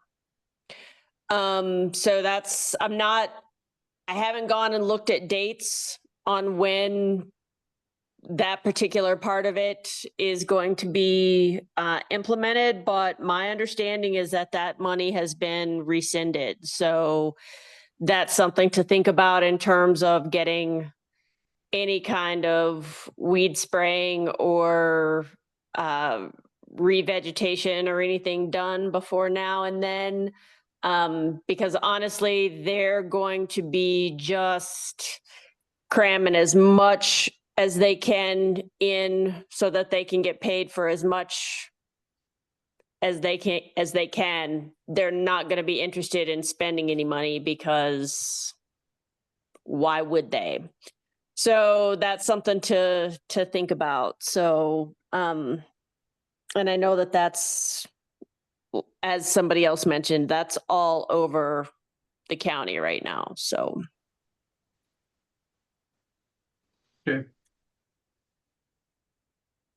Okay, thank you. I know you guys aren't on the board, but Andrew, do you have anything? Just a couple things, trying to do this pretty quick. Like Shelley mentioned, the Congress did rescind the IRA money, so that was about 80% of our operating budget the last couple of years, so it'll be a significant reduction for us. Brooke Rollins also announced a reorganization for USDA. So the first phase of that's mostly supposed to impact the DC offices and staff, and we're trying to send things back locally from DC. So don't know what that will look like, but so far we'll keep our jobs, and DC will have to deal with that. We have a new state conservationist. Her name's Gail Berry. She'll be a long-term acting. I think they're going to try and place her into the position permanently, but it will at least be long-term. And Gail's out of the Belgrade area, the Grip on Ranch there. So kind of positive news for us. Otherwise, we're just working on field contracts and wrapping up spraying and stuff for the year, and yeah, starting to roll into the next year, 26 fiscal year. That's all I had. Thank you. Thanks. Any questions for Andrew? I'm gonna have to leave. I got another meeting I gotta Okay. get to. Thank you for all of what you're doing. Thanks, Tony, for Appreciate it. sharing. Keep me in the loop. I will. Okay, Thank you. all right. Thank you. Kevin? So I spent quite a bit of the summer releasing Macinus strontiformis for toad flax, and I did releases kind of on that east side of the scratch gravels, what we call Centennial Gulch, but like the old Ward Ranch. And then on that southeast corner of Lewis and Clark, our little Hellgate allotment that was partially burned during the Horse Gulch fire. And I also released some Apothena and Obera bugs for leafy spurge and that Ward Ranch, and once again on that kind of east side of the scratch gravels. We did have a weeds contract up the head lane area, and that was for 500 acres, and that was completed, and it's looking like we'll have one more year or funding for one more year of that upcoming next year. And then the little bit of funds that I did get this year, we have a contract with MCC in our office, and I've dumped some of that into there. I got 2 crews this year, and I was really happy with the results. And so I'm going to try and get at least 2 crews for at least 3 months next year. So hopefully 4 to 6 crews next year. And really, the big thing with those guys, they're all backpack spraying, so it's not a huge amount of acreage, but it's those tougher areas that you can't get your buggy into, that they really do a great job with. So, I'll try and reach out to Stacy and Judith Ann if you guys have any areas that you're looking in that Empire Creek area that are kind of tougher to get into. Please let me know, and I can kind of get that planned out for next year. And if anybody else has any other tougher kind of areas, definitely looking to get them out there. And I guess the last thing, just kind of trying to keep my fingers crossed that this assistance agreement goes through and we can finally start getting some more work on the ground and get some contracted spraying out there. But yeah, I'll still be in and around spraying throughout our field office, and I definitely want to try and get up to Edwards Mountain before the end of the year. So it's like one more area in Lewis and Clark that I'll be hitting. And that's everything though. Okay, thank you. Any questions for Kevin? Okay, we're running a little bit late. Are you guys good going into all these other things? There's about 6 things on the thing I'd like to talk about. A couple of them we've already touched on, but we'll keep moving forward then. So the baby's breath. I don't know who wants to take that. Mr. Chair, this was brought forward by Jason Allen. He is the maintenance noxious weed coordinator for the Department of Transportation. He said he was gonna try to hopefully make it a day. He did not, but he did send us an email. I just wanted to talk about listing baby's breath as a Lewis and Clark County noxious weed is because of how it has taken over several fields up in the Craig area and is also in the right of way. If this were to get in nearby, alfalfa fields, it would be very difficult to take care and not damage the alfalfa crops. Also, I have also heard that there are other locations in the county that may be infested. Just my thoughts. Josh Wagner, the EDRR, right? The Early Detection Rapid Response Coordinator for Department of Agriculture, was also going to join in, but they were both doing the same thing today, and he didn't make it as well. But Josh didn't have any other additional comments. It was very nice of Jade to print off the MSU extension of invasive plant write-up that they had done. Baby's breath is not listed as a noxious weed in Montana. I don't think it will ever be because of its ornamental. They take in account to a lot of those things. So like, because they use it in all their flower arrangements, and that's why you see a lot of this next to or around to cemeteries, especially if cemeteries have been around for a very long time. There'll be baby's breath downwind of every cemetery you're ever around. So that's why it's not on the state list, excuse me, but it is listed in Blaine County, which I was in Blaine County before I came here. So we sprayed lots and lots of baby's breath. It can become pretty inundated. And it's just as bad as if you get bad infestations, it's not any better than kochia or Russian thistle. When the wind starts blowing, it's everywhere, and it causes big pile. Yeah. Is this the same baby's breath that they put in flower Yep. bouquets? Yep. And that's why it'll never be listed as a state listed weed. They have the Ornamental Society or won't, they have their input on a lot of these.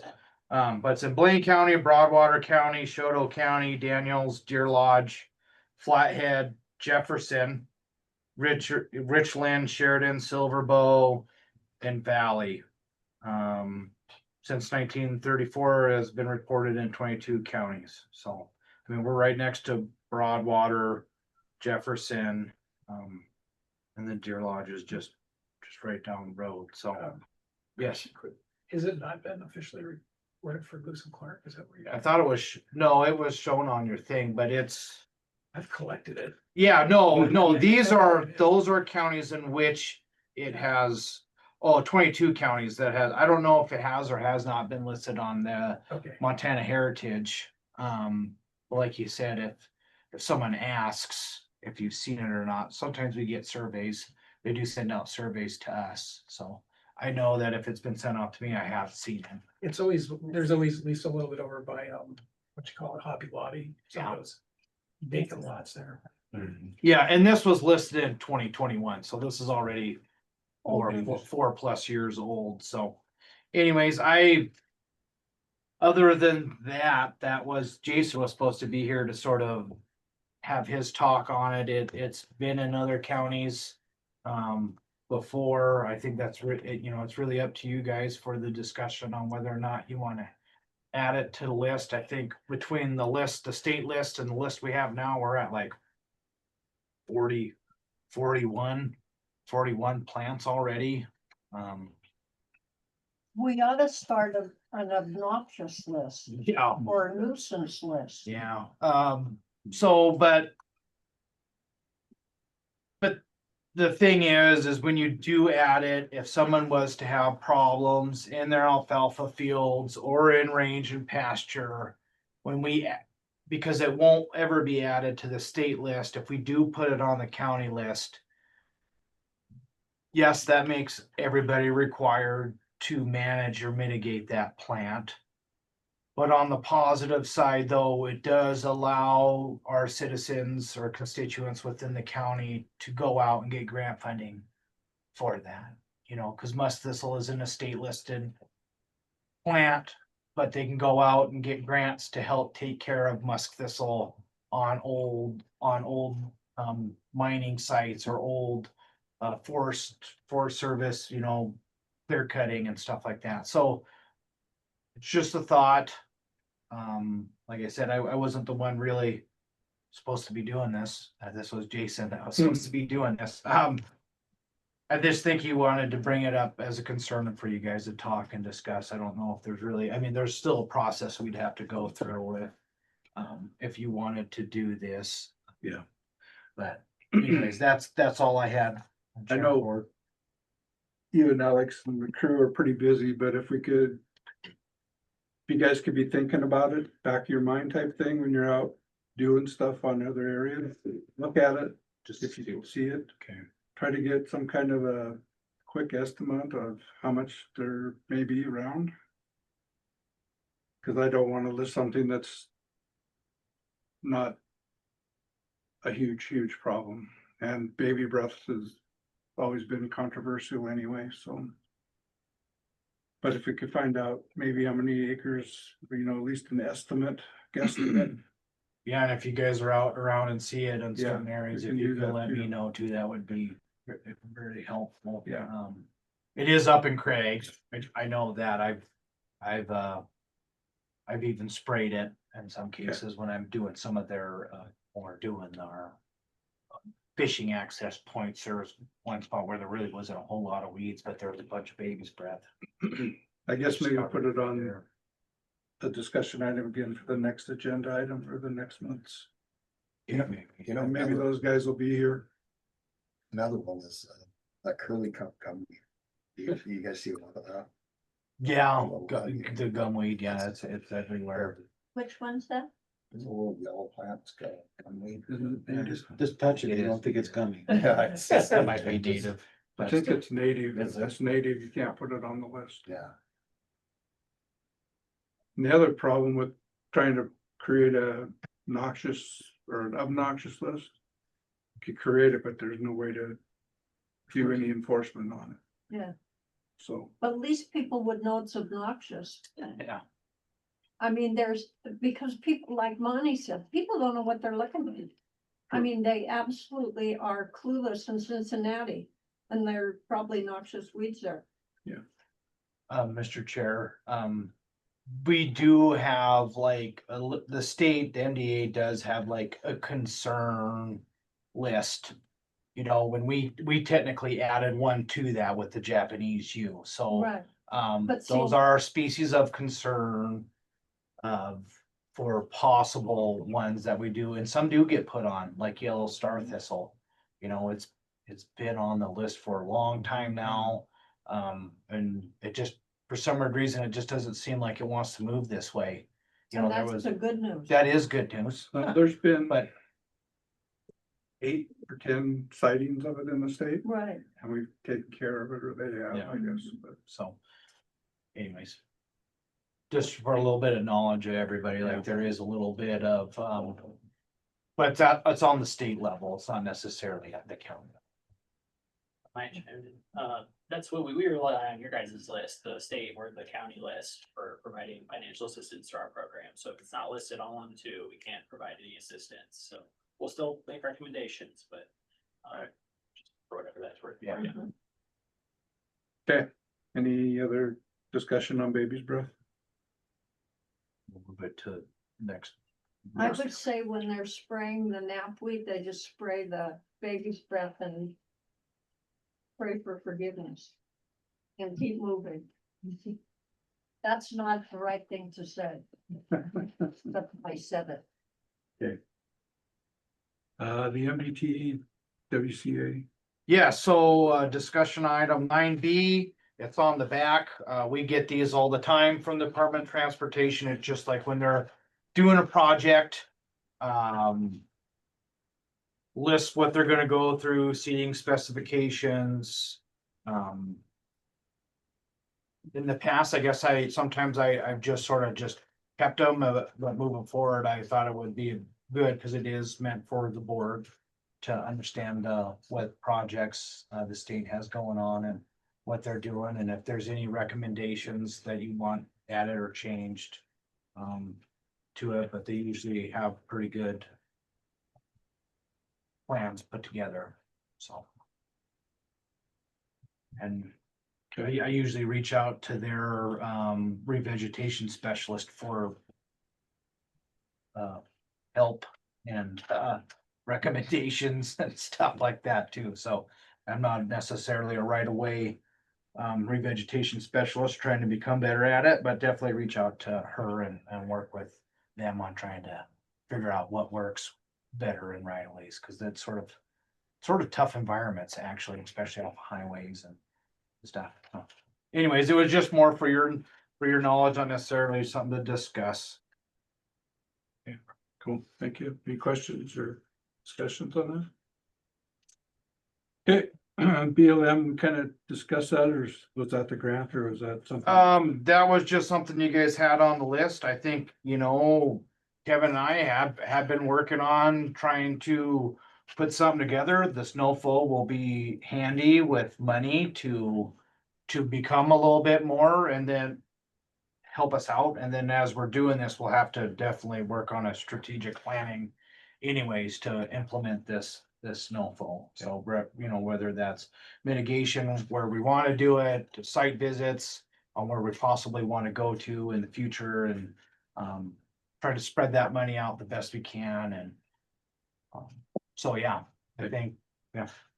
Well, I don't know if Kevin has anything else to add, but Yeah, kind of like what Christian was saying. A lot of it is going to be depending on if we can get this assistance agreement moving forward, and then kind of like what I was discussing with, at least for me, some of those extremely large areas, large infestations, especially areas that might be higher public use that can get a little challenging to get in there and spray. That's kind of where I've been focusing on testing out these biocontrols, and I'm hoping that I can get an MCC fellow that I can actually monitor these, because I don't think I'm going to be able to do that as on top of spraying. And then, hopefully if we get this assistance agreement and I can get these MCC fellows, then we can start chipping away on some of those more manageable patches. And hopefully that biocontrol can actually persist and, do its work. But yeah, I apologize. It's just without knowing funding and what we're going to be able to get, it's definitely making it a little challenging to give you a exact plan of what's going to be going on moving forward. Okay, thank you. The Birdseye noxious weed outreach. yeah, Mr. Chair, I was able to reach out to Kyle. Yes, that he is the DES coordinator as well as the Birdseye fire chief. And I was able to get a hold of him. It looks like he has a tentative date in September that they might be doing a community dance, live music, and where we can attend to just sort of do a public, do a outreach event there and let people know about noxious weeds out in their area. I just was trying to find something out in that area. They seem to be a semi-quiet group for the most part. So depending on weeds. I'll clarify that. So, on the noxious weed side of things, they seem to be very semi-quiet about it, or at least they're not, anyways, so just trying to go out there.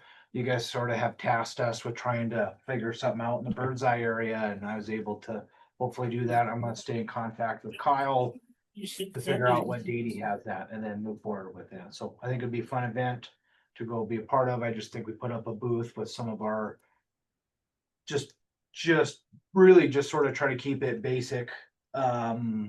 Nothing really specific, more or less like this is what we do here kind of thing. And here for definitely management of noxious weeds and so on and so forth. Not try to get into the weeds, no, no pun intended. Identification Yeah. pamphlets. Yeah, exactly. Yeah. Chemical lists, things like Yeah. that. Yeah, just easy digestible things and create a better working relationship with them. So Okay. Cool. that's all I got. Utility updates. We've talked about this a little bit already. But Dan Carlin sent me over something. They had a conversation with Leadcore, which is the subcontractor that's working for Charter and Spectrum. They have provided us in the county with an escalation email, but it's meant for anybody. Email and phone number. I can certainly send that out to all of you, versus just rattling them off. I'll just put together that. With that, with some of the criteria, photos are very helpful in conveying the issue. They have actually added additional foremen to help manage some of these complaints because it seems like they're getting pretty inundated with them. So adding more, but they do have a phone number you can call and an email again. Photos and try to document as much as you can in the issue that you have when you're submitting that. Sort of process wise on what they're doing when they come into the area. They first install the conduit either by trenching or boring. That's what we've seen a lot in some of these other areas. That's what's causing some of the issues. And then they have another crew that returns to splice the conduit and place the vaults. And then a third crew then comes in to pull fiber and splice all the fiber together. And then after they're all done doing that, the fourth crew is supposed to come back to the site for restoration. So it's supposed to be. Fourth crew runs the temporary cable from the line for the bolts to your house. The fifth crew runs the permanent cable. The sixth crew attaches the permanent cable. The seventh crew never shows up because they're restoration. We're right at number 5. Yeah. So And actually, we got told they were done with our house. really, And I'm still working on a temporary cable. Somebody in their system, because they're using subcontractors that are hired subcontractors who have subcontractors. And somebody's writing off jobs that saying they're done when they've never been to your house. So it's quite a circus when you watch them try to hook up a house. They cut the irrigation lines. If you don't know where your propane tank lines are, you've got to be real careful because they don't always get over there to check when they're looking for the power cables. So yeah, it's quite a circus. yeah. So I'll make sure to send this information out so that way you guys have a more direct line with them to make sure that concerns and issues are being heard. So, and that way we can continue to stay on top of them. I know, obviously, if you're seeing problems in ditches and roads and stuff being tore up, that's more or less going to Dan or Jessica depending on where it's at. And then for us, it's the restoration piece, trying to make sure that they are coming in and fulfilling that part of restoring it with seed and stuff. So anyways, more to come, more to follow. I think they're gonna be here for a little while still, so. Well, the funding's supposed to be cut at the end of this year. Yeah, well, that might be fun times for everybody on there, so. But yeah, that's sort of some of the information that we have found out and a place to send your concerns for them to, mediate their issues and their problems.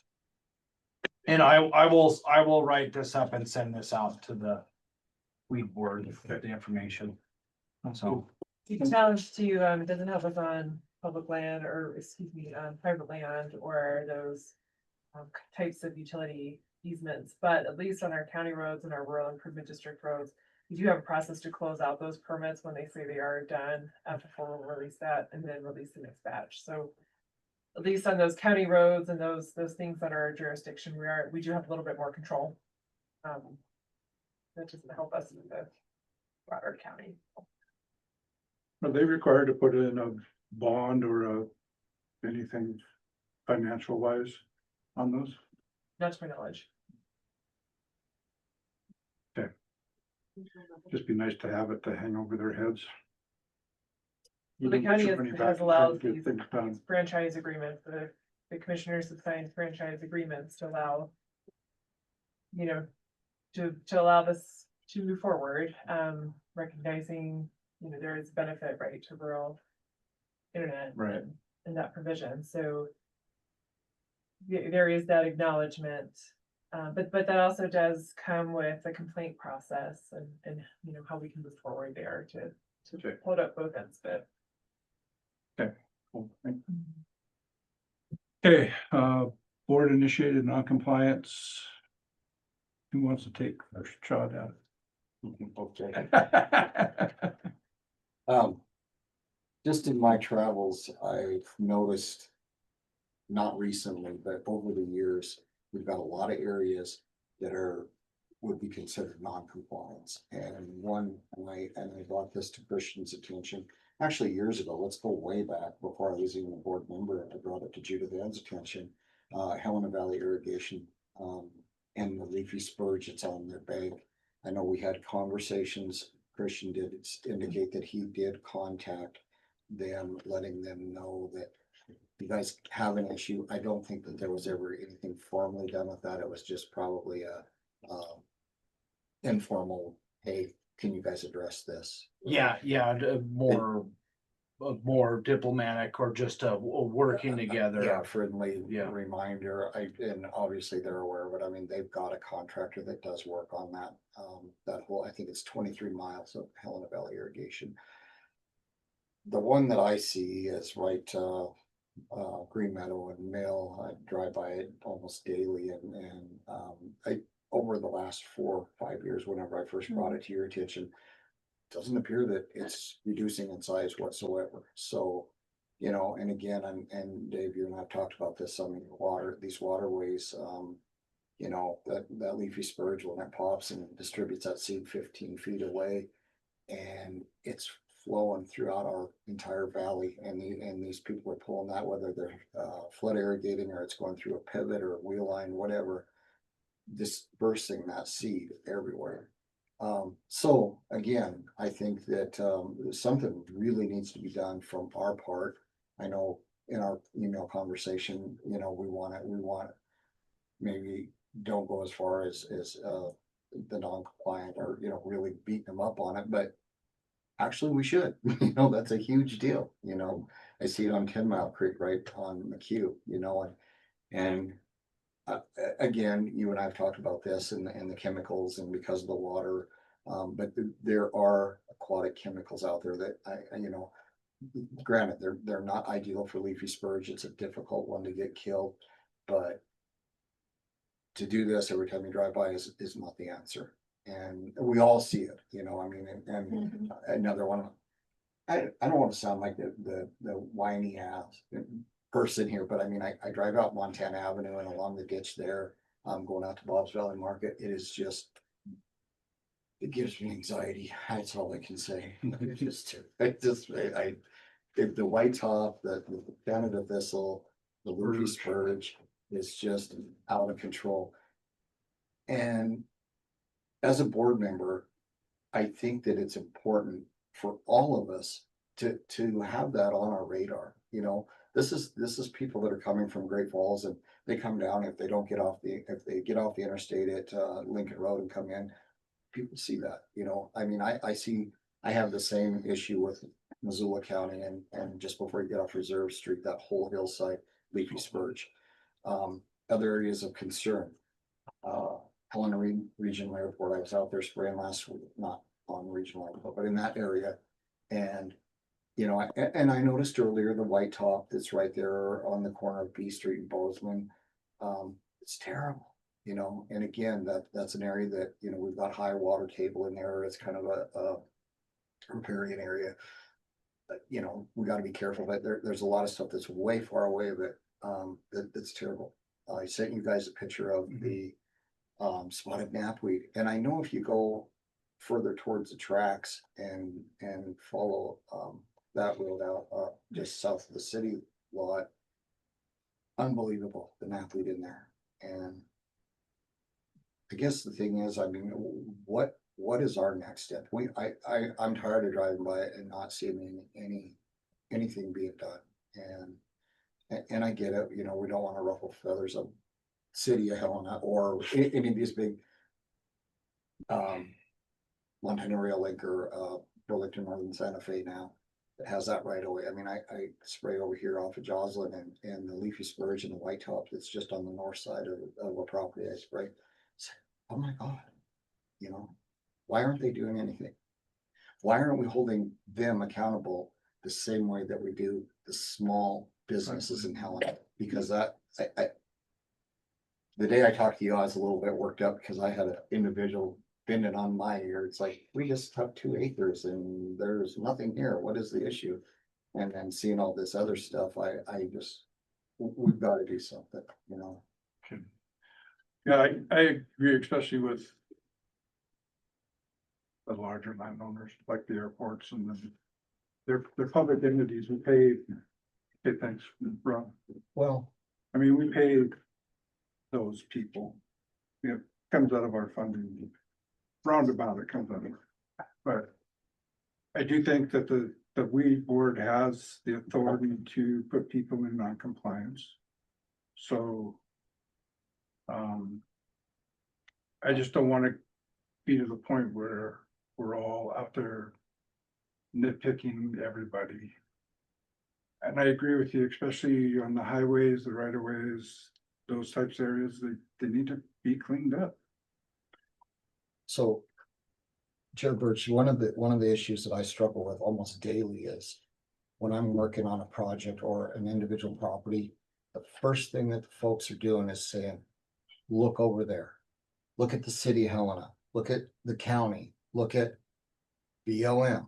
BLM gets beat up all the time, especially in that Marysville area. I mean, they're like, I had an individual just tell me last week, I'm not spraying anymore. Till BLM gets up here and starts taking care of their stuff, I'm done. Because all that's coming over on my property. Probably not the ideal way to handle it, but I get their frustration. Yeah. You know, Forest Service, same deal, you know, so we can't just continue to let those big dogs slide without calling them on the carpet. Right. I mean, I really. Well, and I do think that letting them know is a first step too, because some of them may not understand what's going on. Some might not know that it's really there or it's an issue.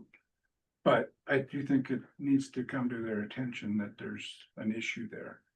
I know Highway Department, for an example, if you look at their weed plan, which has gone through a lot of renovations, but their weed plan, if the counties, when they contract with them, do the first 16 feet. So if you're doing that first 16 feet, the next 16 feet, if there's a landowner on that next side that's not controlling his weeds, they don't want to control that area either.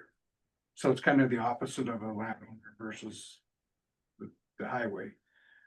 But if there's no weeds beyond that fence, then the county or the highway department is responsible to go to the fence line to stop those weeds from going on to property that's not infested yet or lightly infested. So, I mean, I think it's it's really Christian's position on highways to make sure that they're following what the state plan, highway plan is.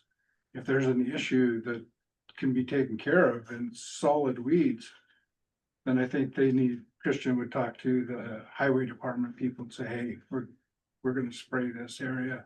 It's gonna cost you a little bit more. We're gonna use some of the money that's in our contract to do that. I think 9 out of 10 times they'll be okay with that. But I think that's something that Christian has to have on his radar too.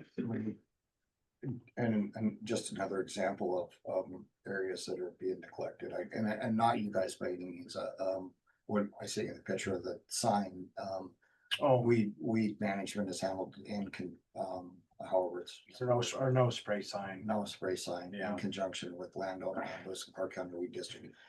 Not only did I see that personally, but I had somebody in the Birdseye area also call me and say, hey, did you see, sent me a picture of the, not the sign, but the area there right on 7 Mile where the Birdseye Road crosses and the railroad tracks there. I mean, the Canada thistle was all blown up on both sides of the road, and I sent it to Christian and Alex saying, hey guys, you guys are in cooperation with it. Did somebody drop the ball? What's going on here? You know, I mean, we need to address this. Colorado Gulch, I mean, I spray up Colorado Gulch up further, and then I come down the road and see that on the Dill property. It's a mess. And I think I told you, when I got Alex's response, he said, well, you know, the landowner says, you know, well, we don't see the benefits of applying herbicide in the area. It's like, okay, well then what are we doing? And I think he had mentioned they mow it once a year. Well, I bet that place has, that particular area on that corner lot has never been mowed.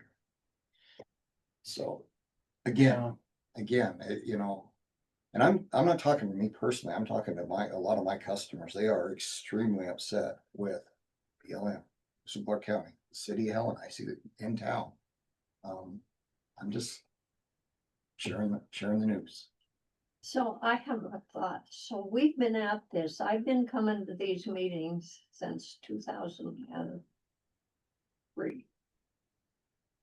You guys, well, some of you have all, well, been here a lot longer than I have.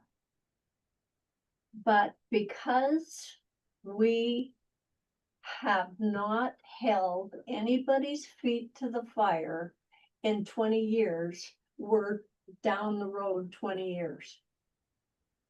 And now we're looking at the next 20.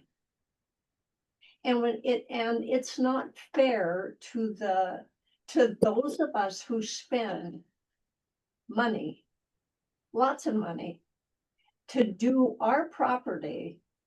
And trust me, mine's not under control, but at least I'm doing something. And when the people that are next to you don't do something, then it becomes defeating. And so I just don't think it's fair that we don't hold everybody to the same standards. I don't care if you got 1 acre, if you got 10 feet, or if you got 10,000 acres. 10,000 acres is a whole lot harder to take care of than 10 acres. And it requires a lot more money to do 10,000 acres or 20,000 acres or whatever. But we still all need to be held to the same standards. And the irrigation district is not being held to the same standards. They've gotten away with it. They think they can get away with it. And the fact is, it's their job to know. That's no excuse that they don't know. It's their job to know. And if it's not their job to know, then they better find another job. Because it's not fair.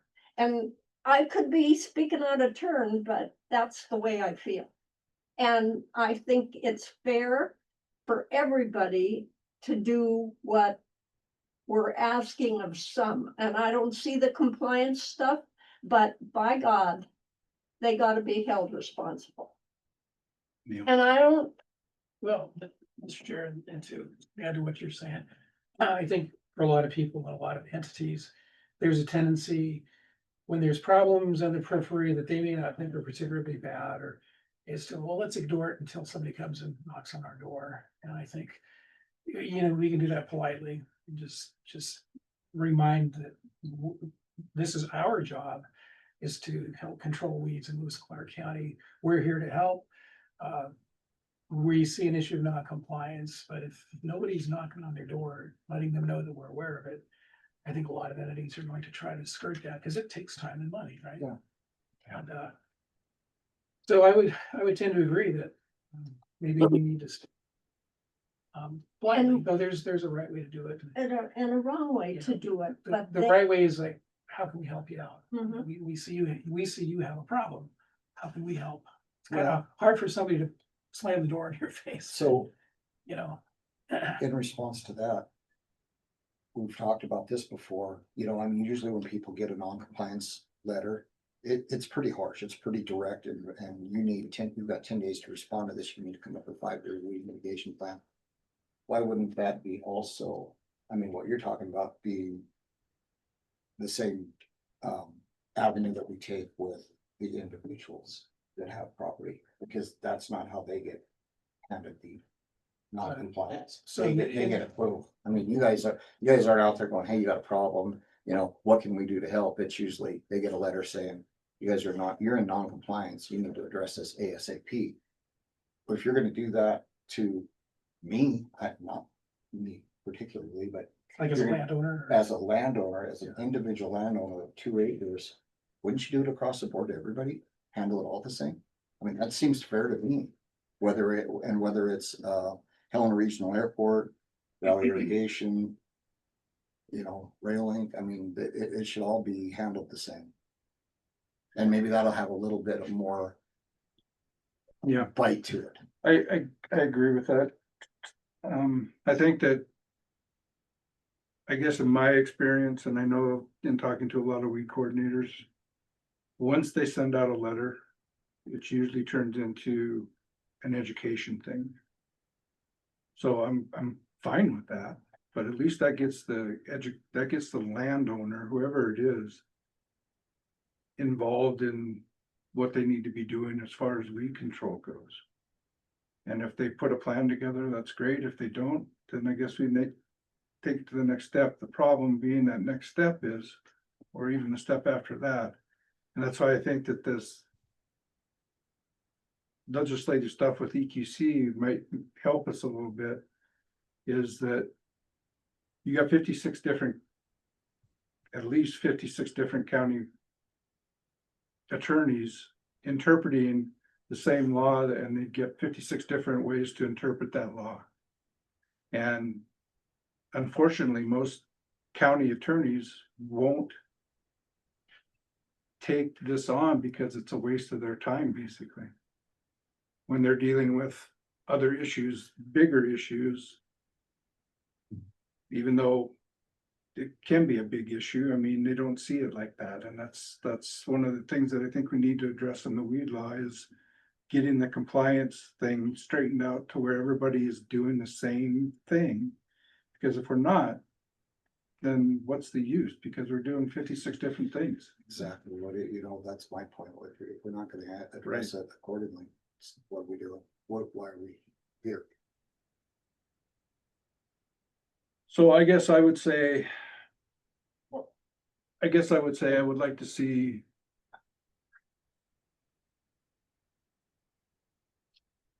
I don't know if we have to sign something as a board, or if we need to, if a board member brings something to this board, we enact on it and take it to the next step with Alex to have him go out and do non-compliance on it. But we do it as a board, not as an individual board member.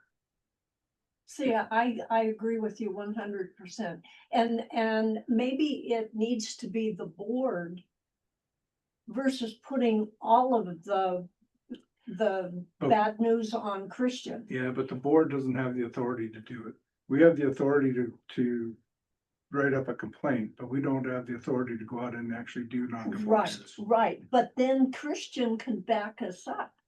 If the board made the complaint I see what you're And saying. I don't, I mean, the board makes the complaint as a total board. And then we say that the we district contact Christian, whatever, I don't know how you word all this, and it'd take a Philadelphia lawyer to probably figure it out, but I mean, just something that gives them notice that they're being watched.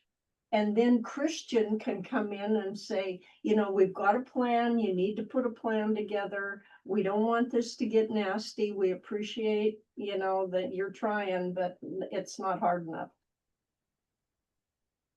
Because we're sitting here as a board talking about it, but we're not doing anything about it. And we haven't done anything about it for 20 years that I know of. And then there's the external perception of how effective is the board. Right. There you go. Absolutely.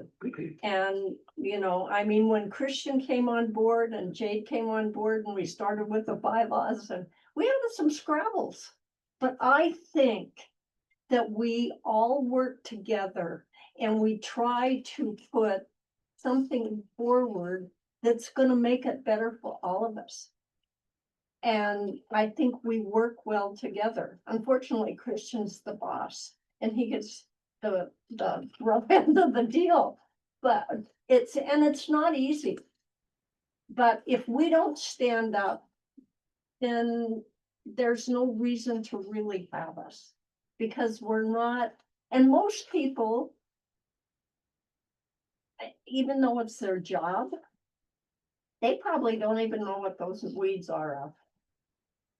I mean, it's unfortunate, but That's why I say most of the letters that go out, it turns into an educational thing versus a actual non-compliance thing. So you Because guys people don't know. you guys do send a letter out prior to a non-compliance? I guess. So, Chair, if you may, just sort of answer some of the questions and stuff that have been talked about. All of our non-compliance right now are citizen initiated. Okay. So, in the past, when the board has had some issues, we have reached out to the Helena Irrigation or, you know, Helena Valley Irrigation District, which is under new management. There is somebody new managing there. So, but we have seen at least more weeds sprayed this year than I have in the last 7 years. So I will take that as a plus. We can only do what we can do with what we have at that time. But I'm at least seeing leafy spurge being sprayed with 2,4-D to at least burn the top. So it's at least not spreading seeds. You know what I mean? That patch is still going to be there next year. With Helena Regional Airport, I find this is the first year I've actually I ever talked to them in the 7 years I've really been here. And I just did something in the springtime to actually go out there and just let you guys know before you go where you want to go.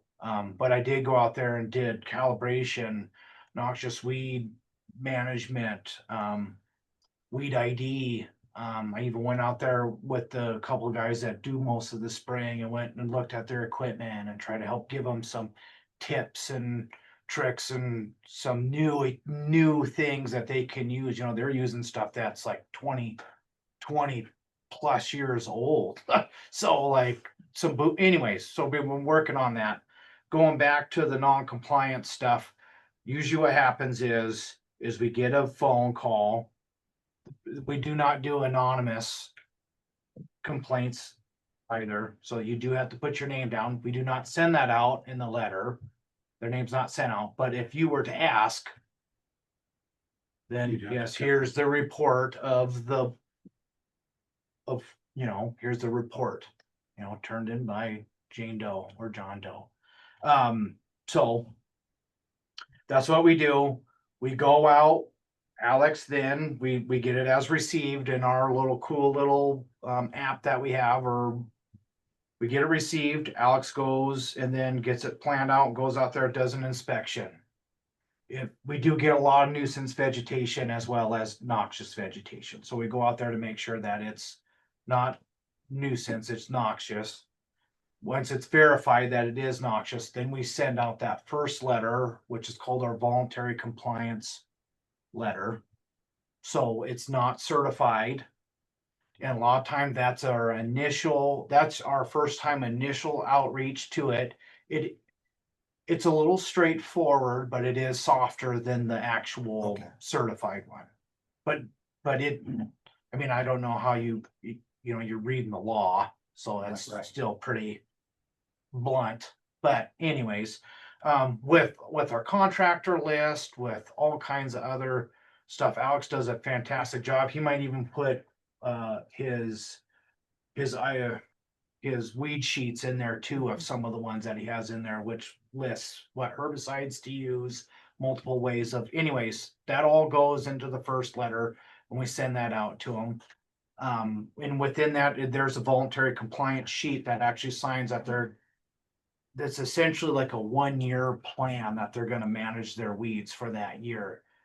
It's not a 5-year plan, but it's at least a 1-year plan, and they fill it out and they say what they're gonna do.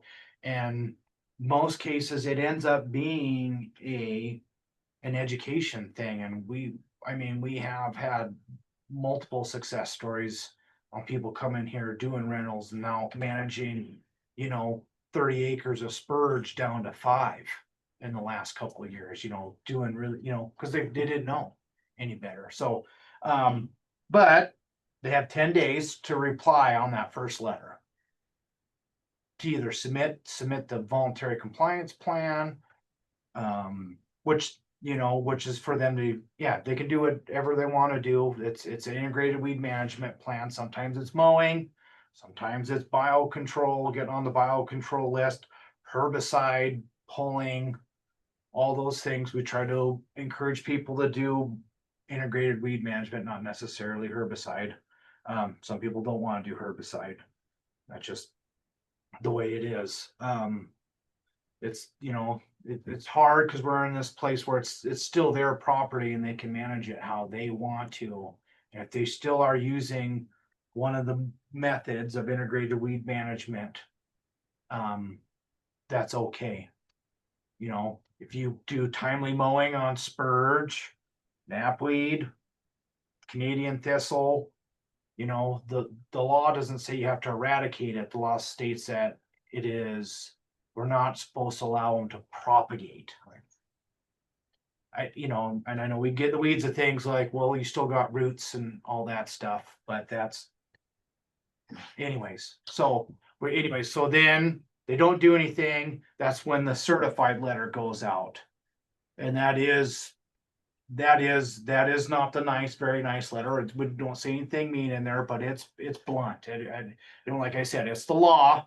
So that's the way it is. Then they have 10 days to usually have to take care of that again, so we've already given them 20 days now to do it. And then we go out and do another inspection too. So like every time, so after the first letter, 10 days later, Alex has it already programmed, and that thing we have is pretty cool. But anyways, it plans it out where what day he's got to go out there to do that inspection 10 business days after. He goes out there, they're managed, good. You know what I mean? Even if they didn't turn in the voluntary compliance plan, we get some of those, sometimes we don't. They just go out there, spray it or mow it or whatever. And then it's good there, but if he goes out there and it's still in the same thing, that's when we send out our secondary letter. And then after that, if nothing happens again, and we go out and do the final inspection and nothing has been done, that's supposed to be when it's now put on our list for us to then bring forward to you guys to essentially review a case. And then that's when you guys, and we gotta let the landowner know too. So either you have special meetings or you have to give them a certain amount of time as well. So like if it comes down to like yesterday, let's just say yesterday, if one ended is at the end, well, there's not enough notice for them to come in. So either you're gonna have a special meeting where everybody's gotta come together. And then allow that landowner to also come in here for due process to plead his case to the weed board. And then you guys take all that info, you know, we're essentially detectives. We put together the whole packet of stuff of what we went through, all the stuff that Alex has accumulated through all those inspections, you know. And then at that point in time, if you guys do deliberate to go there, let's just say a guy doesn't show up, still nothing happened, and then you guys want to send it to the county attorney's office, that's then you guys have voted to send that to the county attorney's office. Gotcha. And then at that point in time, then it's out of our hands at that point in time when we send it to the county attorney. And then they go through all their process on their end. And then if they were to then get it, then it comes back to us for then us to either mitigate it ourselves, which just my personal opinion to the board, I really don't feel comfortable myself or sending young people out on someone's property. Trespassing, And right. yeah, Yeah. and so then you're gonna try to get contractors, and then you're you know what I mean, you're trying to get, which I know other counties have had troubles Yeah. going through the whole process, and then like everyone's like, I ain't spraying people's weeds. But anyways, that's sort of the process. Okay. I mean, it's all in the Montana code annotated. If you really wanna go and read it, I Yeah, I mean, you have, guys, yeah. okay.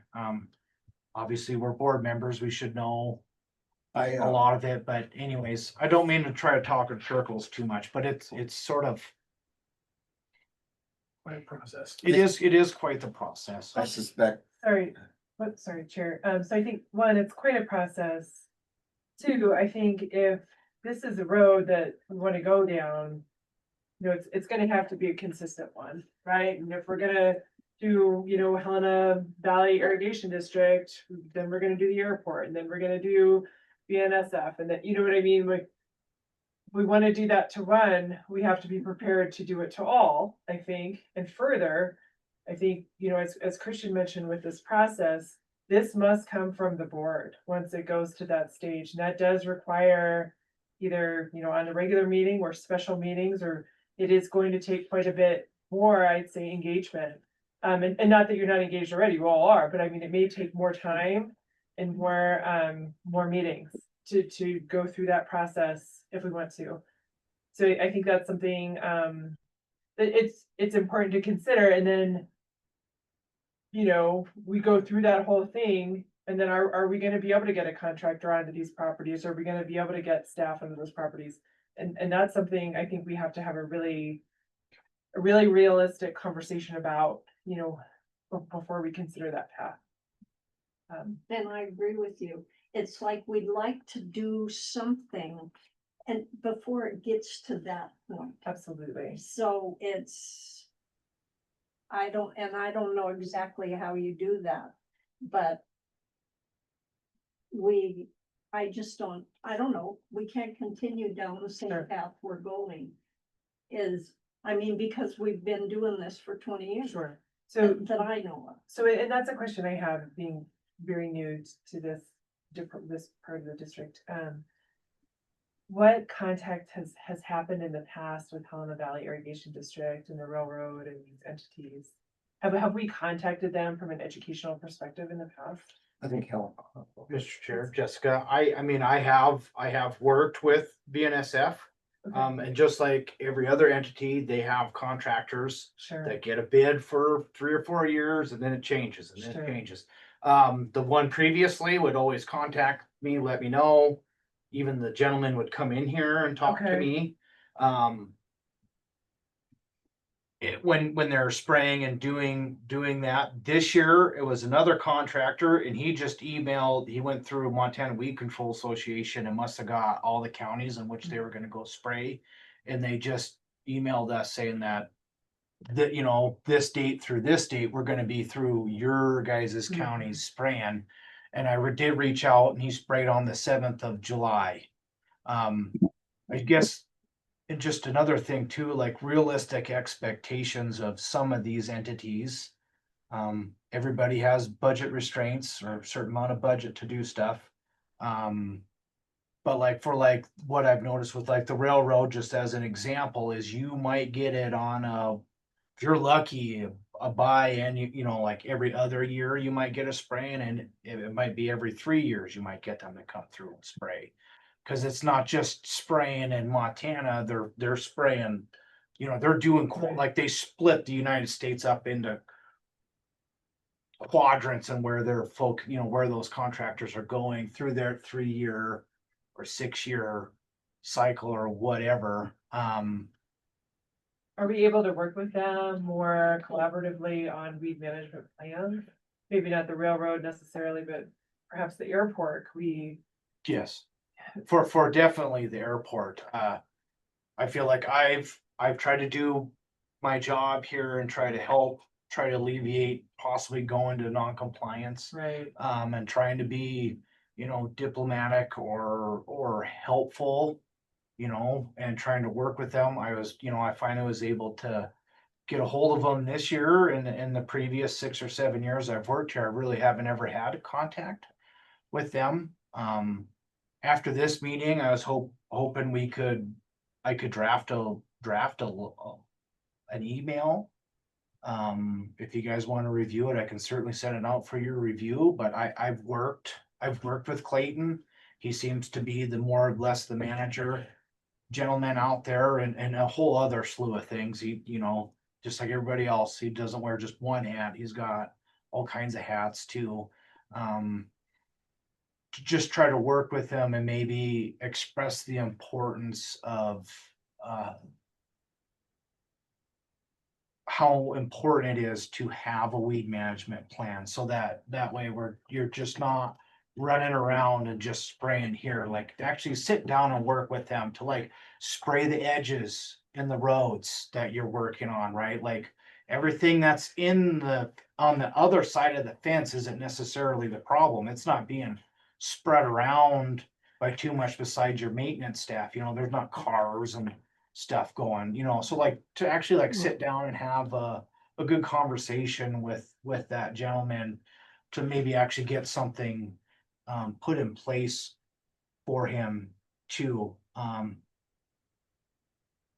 just so they have something to go off of. And not only that, that helps give us the ability to go out there and do inspections and hold them more accountable on that end, especially with 5-year management plans. That helps us with the accountability, what's in our schedule. It's all set up, and that way we help keep those people that want that doing what they said they're gonna do for 5 years, so. Commissioner Chidlich, I think usually when I'm made aware of a non-compliance issue, nobody says anything about that first letter that went out.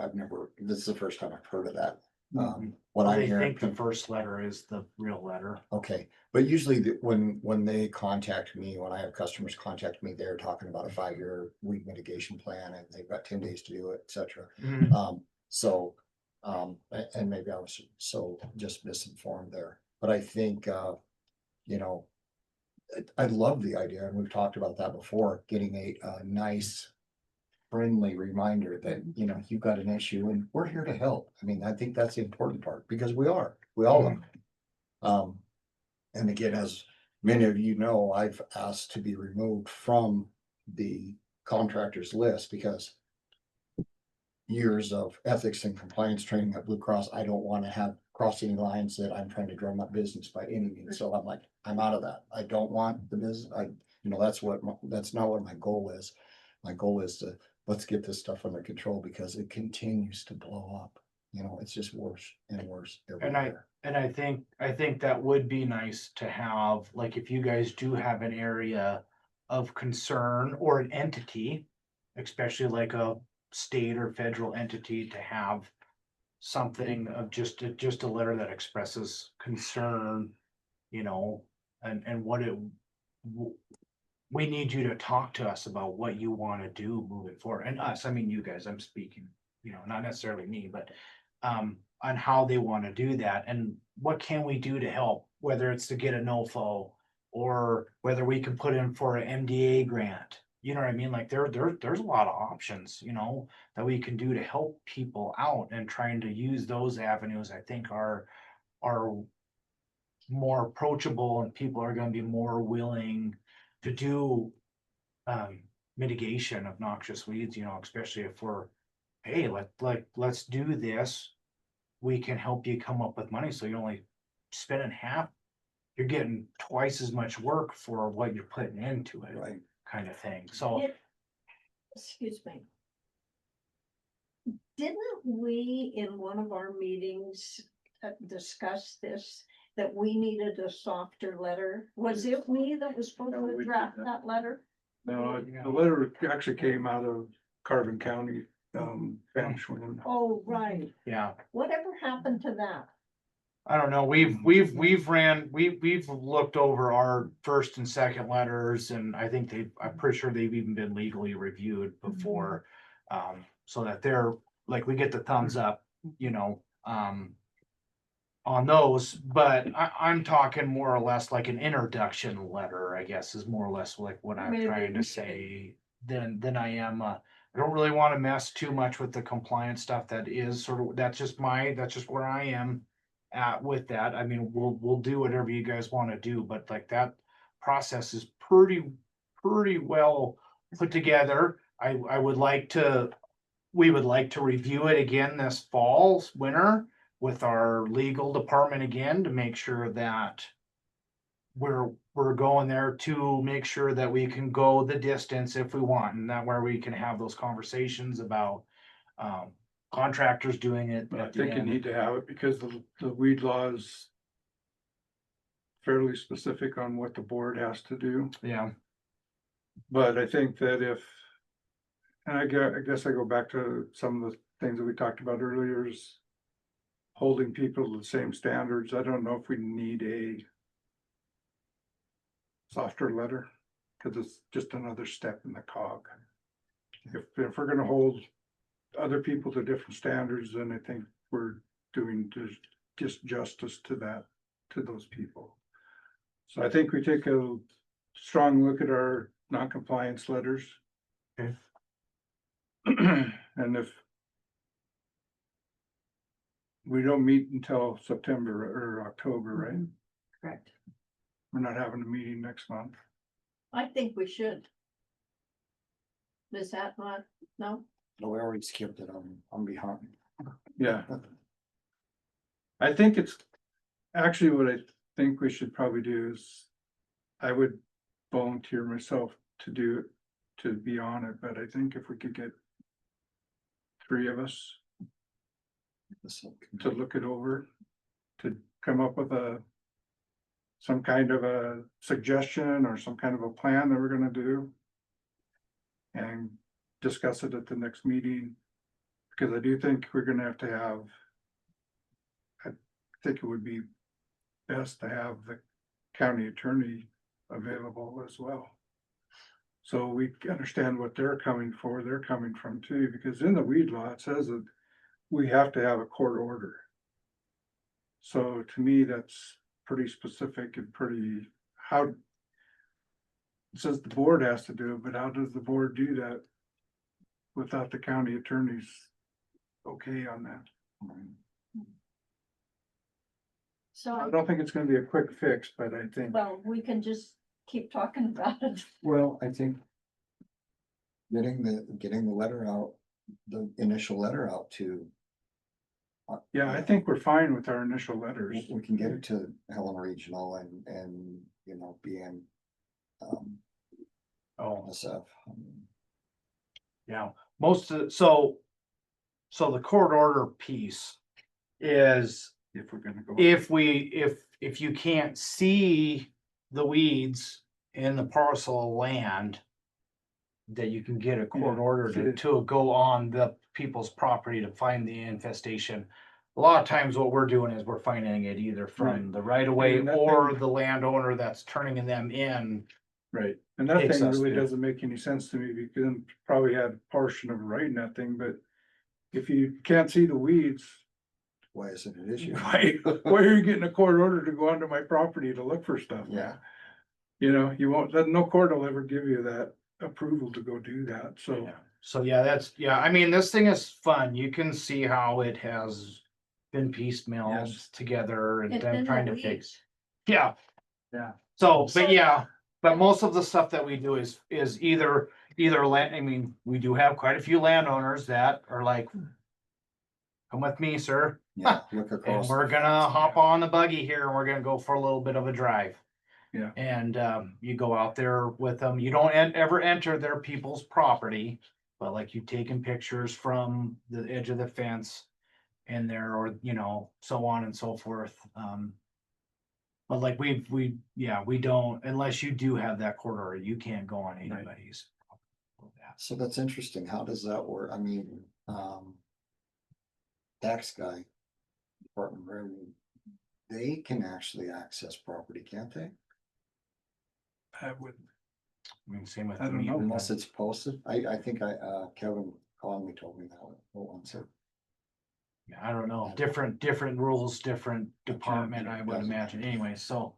Yeah, I mean, it is interesting, you start reading through it and I just want you guys to know this too, is we probably run the most non-compliance out of every other county in the state of Montana, it's not even close. Wow.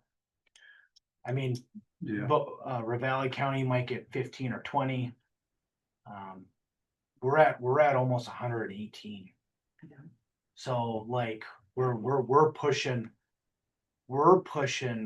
max work capacity. I mean, poor Alex is usually he spends most days eating lunch out of his pickup truck. I mean, so do the weed sprayers, but I mean like going around and then he's coming here printing stuff off in the afternoon and stuff. So like I just want you guys to have an understanding of like, we are sort of leading the way on how this should probably happen for the most part, you know what I mean? so if we came together as a board and decided if a board member comes in and talks to us and says that he thinks A, B, and C ought to be getting a letter of non-compliance. And I think this board discusses that and makes a decision to move forward with that. And then if like the airport, if you've got a working relationship with the airport, you fill out the letter of non-compliance, but you hand deliver it to them and talk to them. And say, you know, I'm here to talk to you. The board has concerns about weeds on the airport. We do have a letter of non-compliance, but we want to educate you and get you in a weed management plan before it goes through the process. I mean, it's gonna take you guys a little bit longer to get a couple things done, but I think in the long run, that shows that we're trying to get things done. As a board, we're moving forward and because you are the extension of the board. I mean, Yeah, we're the agent. like it or not, you're the agent. Yeah. And I think if we do it that way, it at least gives the board as a whole the opportunity to discuss stuff and move forward as a whole too. And, you know, majority rules, if there's 7 of us, you know, 5 of us that like it and 4 of us that don't, it goes through. So, But I think that way it would be easier because we've already got everything set up. I mean, you guys have the letter of non-compliance, you have the second letter. We have, whether you like it or not, we have a process in place that we could actually follow if we needed to do. But if we're gonna be a stronger board, then I think then if we have to have more meetings, we have to have more meetings. It's just the way it is. so now here's a second thought, just because Kristen, you said something about that, they didn't know stuff possibly, and, you know, maybe they were using stuff that was 20 years old or processes or whatever. So, like, do the people that do that, their weed control, is that a landscaping group? Or is it people that are employed by the airport? Is it a subcontractor? Do these people have to go to noxious weed school? I mean, do they have any idea? Do we invite them to our convention and say, here is a perfect opportunity for you to learn from the reps of the world? Are you, I guess for me, are you talking about Helena Regional Airport? Well, As an example? As an example. Okay, I'm for talking their about- crew, gotcha. So we take Helena Regional Airport and say, would you like to come to our convention? We've got these things planned out and I mean, is that something Montana Weed Control can do? I Well, mean, can't- it's, Chair, Judith Ann. I mean, technically speaking, I mean, they can go to our convention, but something that would be really easy for them to go to and they get more out of it is our crew training that we do. is every to s- go where? Our crew training, our Southwest area crew training. So where- see, yeah, you like some- better than I Yeah, know. so something that's, Figuring you that know, out. $15, $15 and a drive to Whitehall is not a big deal for them. But yeah, I mean, to educate them, and those are things that we can work on with those people as we build relationships with them. I've always tried to help build relationships. When I started here, we did no contracting for MDT, none whatsoever. Well, see. And then I but- tried to and- work on building those relationships and trying to get someone money. They gave me like $5,000 to start off with, and now I'm up to $8,000. Like, it just takes a little bit of time. And I Right. know we're So, about 3 what are your hours in thoughts? here, but And Monty, what are your thoughts? Well, first thing think is, are the operators or applicators certified? Is there a state certification program Mhm. that these people have to? That's pass just what through? I was asking. Yeah. Are those people, do they They have have to. that? They get the fucking chemicals otherwise.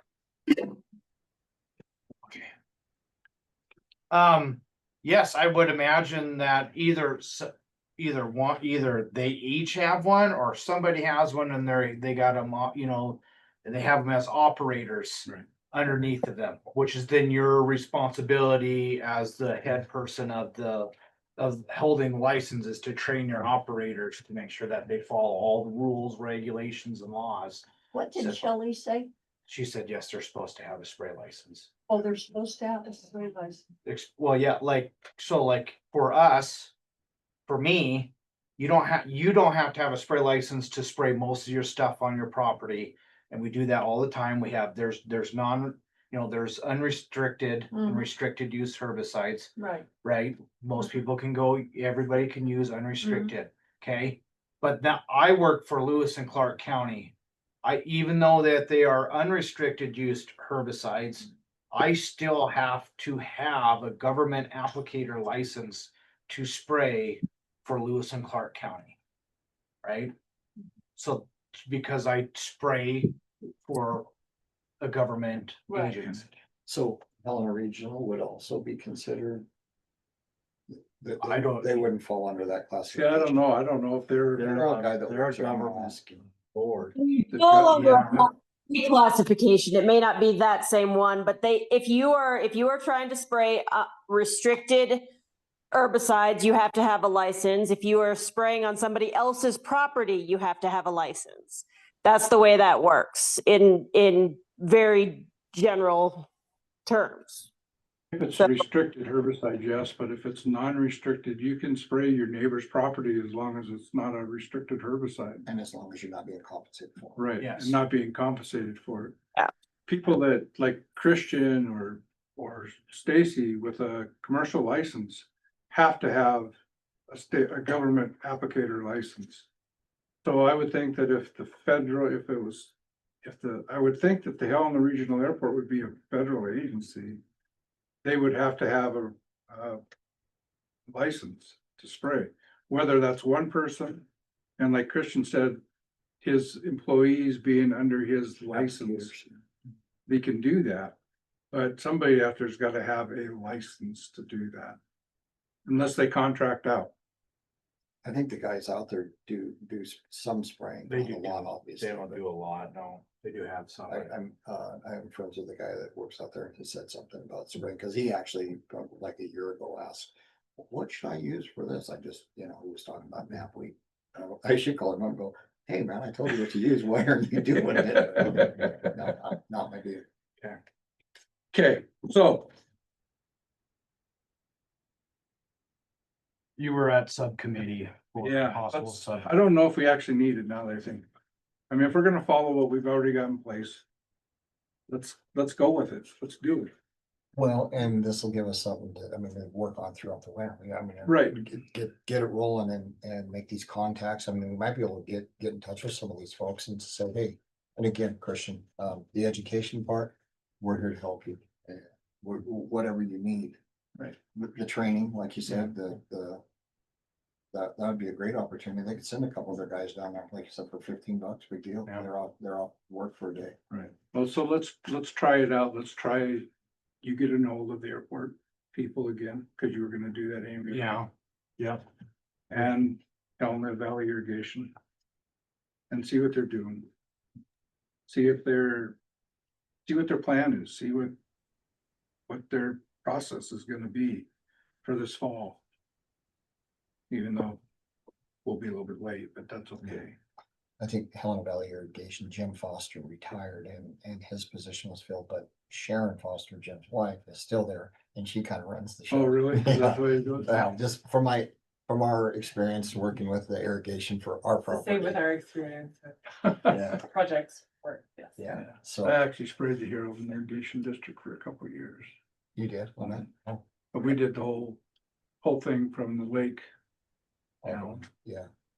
From the Holder Reservoir, Yeah. all the bank, yeah. okay, so you want me to reach out to them for their full mitigation plans? Yeah, I wanna see what they've got in place. Okay, I wanna see. I would like you to educate them a little bit, just to see what's going on. They do contract it out, I know that. Helena HVID does, for sure. If I heard you correctly, and you said BNSF maybe every other year, so I mean, they just need educated, that doesn't help. Well, that's what they're doing. That's always been I a think- huge issue. The other problem with that property with the rail link and BNSF, they have their right of ways are, there's parcels of lands that flow like this, back out. They own the property and I think they're spraying They're just right right by the tracks. Yeah. That's usually what ends. That's all that Yeah, has. but That's but what this, I'm- the stuff that's down off and, 100 yards away from it, Right. that's still a problem. It's still their responsibility. Well, so on July 7th, supposedly they came through, I guess it was a helicopter. I heard they- And then, whoever did it before, actually, they'd come in with a helicopter. And then behind them, there was a gentleman with a buggy that would go around and try to get the patches that were missed by the helicopter.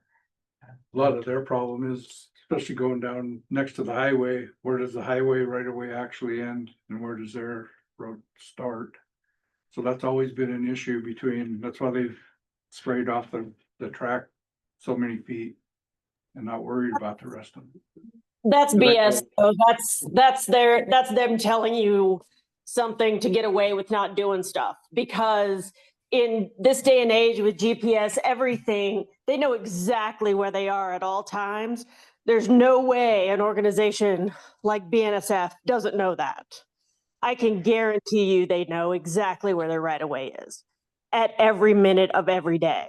So that's them lying so that they can not do stuff. Okay, so we're good for that?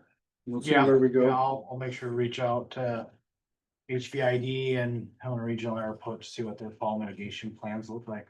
And I would still like to see possibly if the county attorney would come to one of our meetings and discuss stuff with us. I know they just lost the other civil attorney, just moved on to the public defender's office, so I heard that they were hiring again. I think they are a little bit short, but my hope is that by September or something like that, we can carve that out, or at least by October. But Okay. it is our intention to go over compliance again Yeah. and potential enforcement as a next phase. review. Okay. To make sure we're up to date. So that will have to involve the attorney's office. Okay. And we'll move forward there. Yeah, I think it'd just be good, just so we know where he's at and Yeah. where they know where we're coming from. Because I think if this board is gonna be active, Yeah, I think we need to make sure that we've got our ducks in a row. on it. you're absolutely. It's support, otherwise we're spending a week. Exactly right. Okay, so I guess just for clarification for me, what do you want for me to have in place for the non-compliance or? I'd like to see. I'd like you to talk to them about their plans. I wanna see if they do Oh, have a plan. Yeah, I'm talking, no, that's what the HVA, I'm talking like, you guys are talking about like our non-compliance process. What do you, is there stuff that you, like, what do you? Do we have that written down so Yeah. that it's actually? Just get that out to everybody. Okay, we'll go through we'll send out our non-compliance process.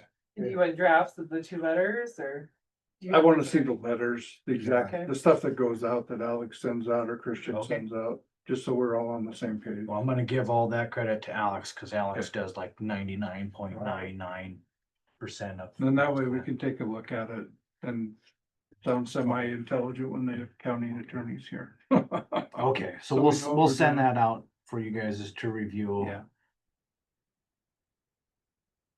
And then we'll probably, Jessica should we send out something to county attorney to let them know that they might be wanted for the next meeting, so that way they can schedule that? I think we'll go through the legal review Legal review process, request, okay. and then we'll just let them know that we would like to have participation coming up in September.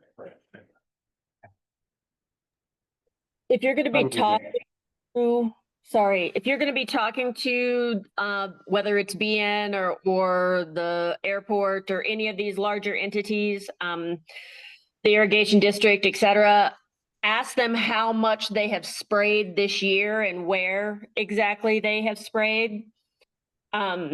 In order for us to be a little more, credible with the people that we answer to, which is the people of the county. I want to make sure that we know exactly where these folks have been or say that they have been, so that we can then next year take a look at that and see whether or not that's any of what they're doing is working. So, because a lot of times if they're using the unrestricted products to try to avoid getting their licenses and stuff like that, it's not going to be useful.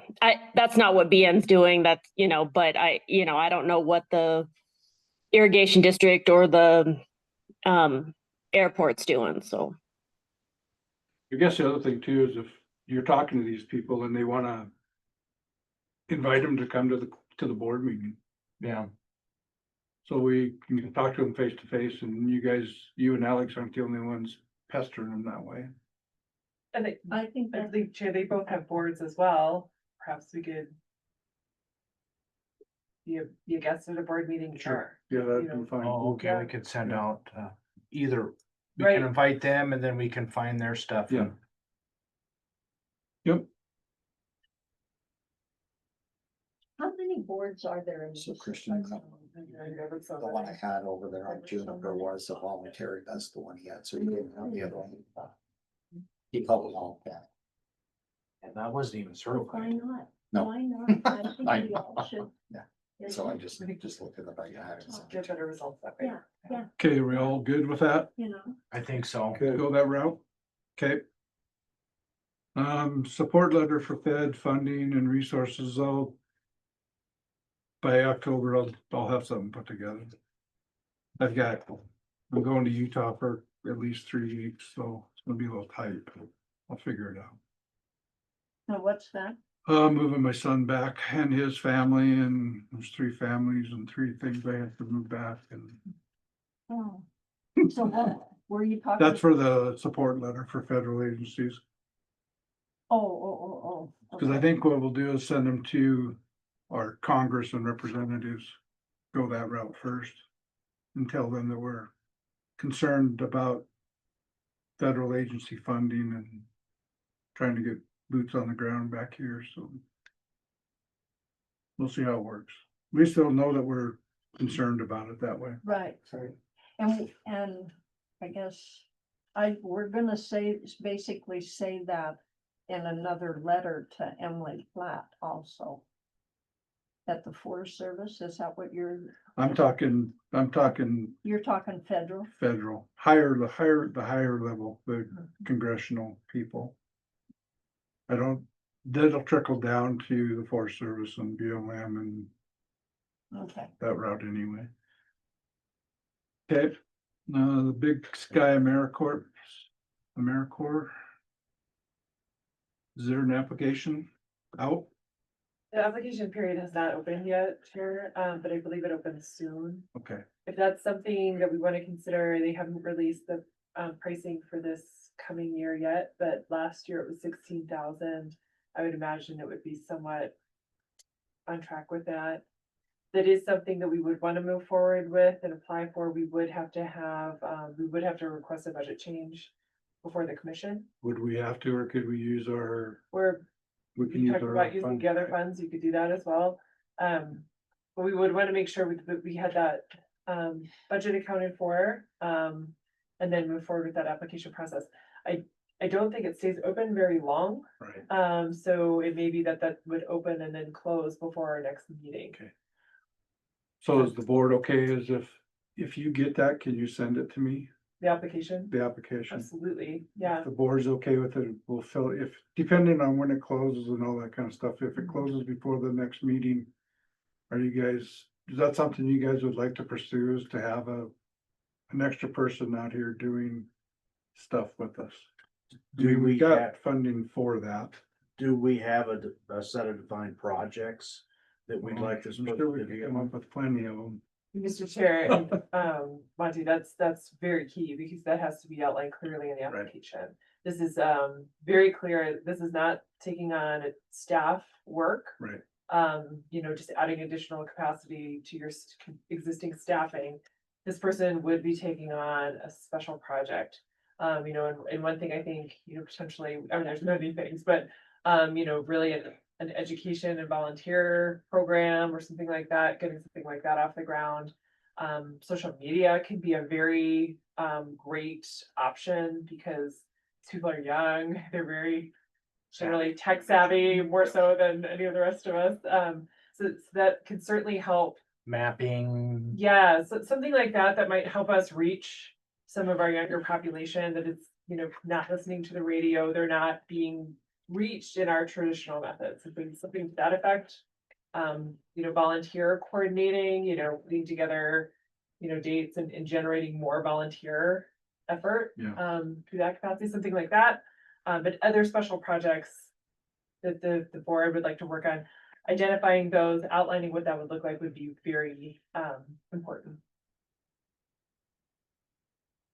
When are you?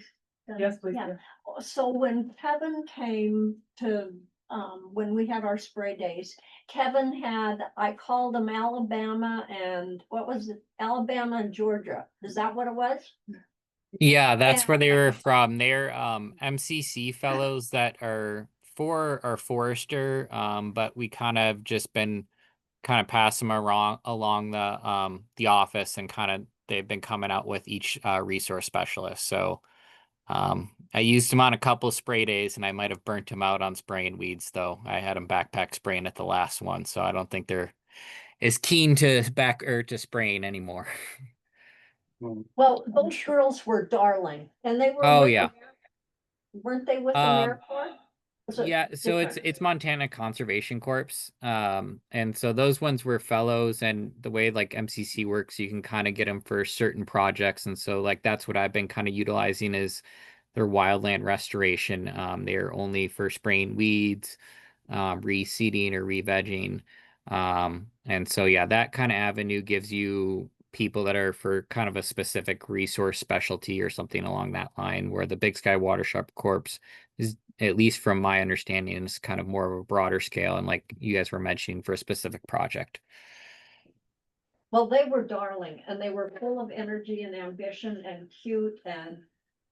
If you have them go out and pull weeds for a day, they'll be glad to spray it the next time you go out. I'll keep that in mind for the next one. Yeah, were they so they got energetic. they got it too nice with Judith Ann. They got a nice barbecue meal and got to ride around in the buggy and spray weeds. And then the next one I had him with backpack sprayers, and weren't as big of a fan as that. Yeah, Poland for a day changes a lot of people's mind. The MCC offers a lot of different programs. Yeah. So you can get field crews in for specialized things like that. There's also the fellows program, which you can get somebody for a shorter amount of time, it's less money. The Big Sky Watershed Core program in particular is primarily managed by MCC. There's also partnership with a Montana Association of Conservation Districts as well as the Montana Watershed Coordination Council. So it's like kind of a three-legged stool in that regard, but it adds a college graduate level individual, like a single site placement individual that comes to your office. You have to have office space for them and things like that so that they become, kind of part of your team for that 11 month period, or about 10 and a half, I think. But so it's a little bit different. It's a little bit more intensive, but you generally get out what you're putting in. So that's Yeah. depending on your needs and what we're looking at. When I was the president of the MWCA, the last time we had a AmeriCorps person come on board, worked out pretty well. I think that there's enough. I would really like to see them focus in on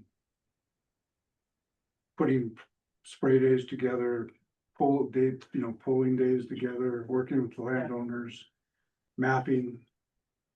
I mean, there's a ton of things, and like you say, also too, the prospect of having them help with website or Facebook or whatever. TikTok. Yeah, Not TikTok will be gone. Yeah. yeah, true. TikTok's gonna be gone. Yeah. Wasn't there we AmeriCorps go. another one of those things that got rescinded? What was that, Shelley? I said, wasn't AmeriCorps one of those things that got rescinded? Portions of it have, yeah, but not all the programs were impacted equally. So I think the Big Sky Watershed Core came out of that all right, better than some. Because there's so much cost share involved, Right. the funding structure is a little bit different. Yeah. The other thing we'll have to consider cost-wise as a board is the cost of the phone, the computer, the IT costs, and we can put together an estimate of that for our IT program, just the additional cost of housing. Yeah, I think, because our budget is with the trust fund dollars and the highway department dollars, we're fairly, I don't say they're flush, but I think there's enough money in there to do that. I think it'd be a great experience for the board, the county, and that person that we hire. So I think it's a win-win for everybody, but. The other thing that is one other thing to consider is just because it is Montana, is housing. So these volunteers are given a stipend, but it's, I believe, less than $2,000 a month. By a lot. Yeah. Well, I guess it's been 4 or 5 years since I was in the program, but yeah, it was like closer to $1,000 per month, and that's all you get for food, housing, everything. So It's very minimal. So a lot of times Helena is a good spot because there's usually several members coming to different agencies or other organizations. So they're able to get a place together oftentimes and share space and be roommates. But if any of you know of housing that would be affordable for this member or maybe a member to share with other people that would be potentially be housed in Helena, that's a huge challenge as well. Okay, well, let's see when the applications come out and go that route. We'll Okay. see where we're at. See if we can even do it this year, so. So, no meeting in September. Okay. The next meeting will be October 1st. 1 PM here. If you guys have anything that come up, give it to Jade, put it on the agenda. Anything from you guys online yet? You good? No, I'm good. Thank you. Thank you, Kevin. Thanks, Shelley. Okay, we need a motion to adjourn. I move. Okay, adjourn. Good. You need more of a national.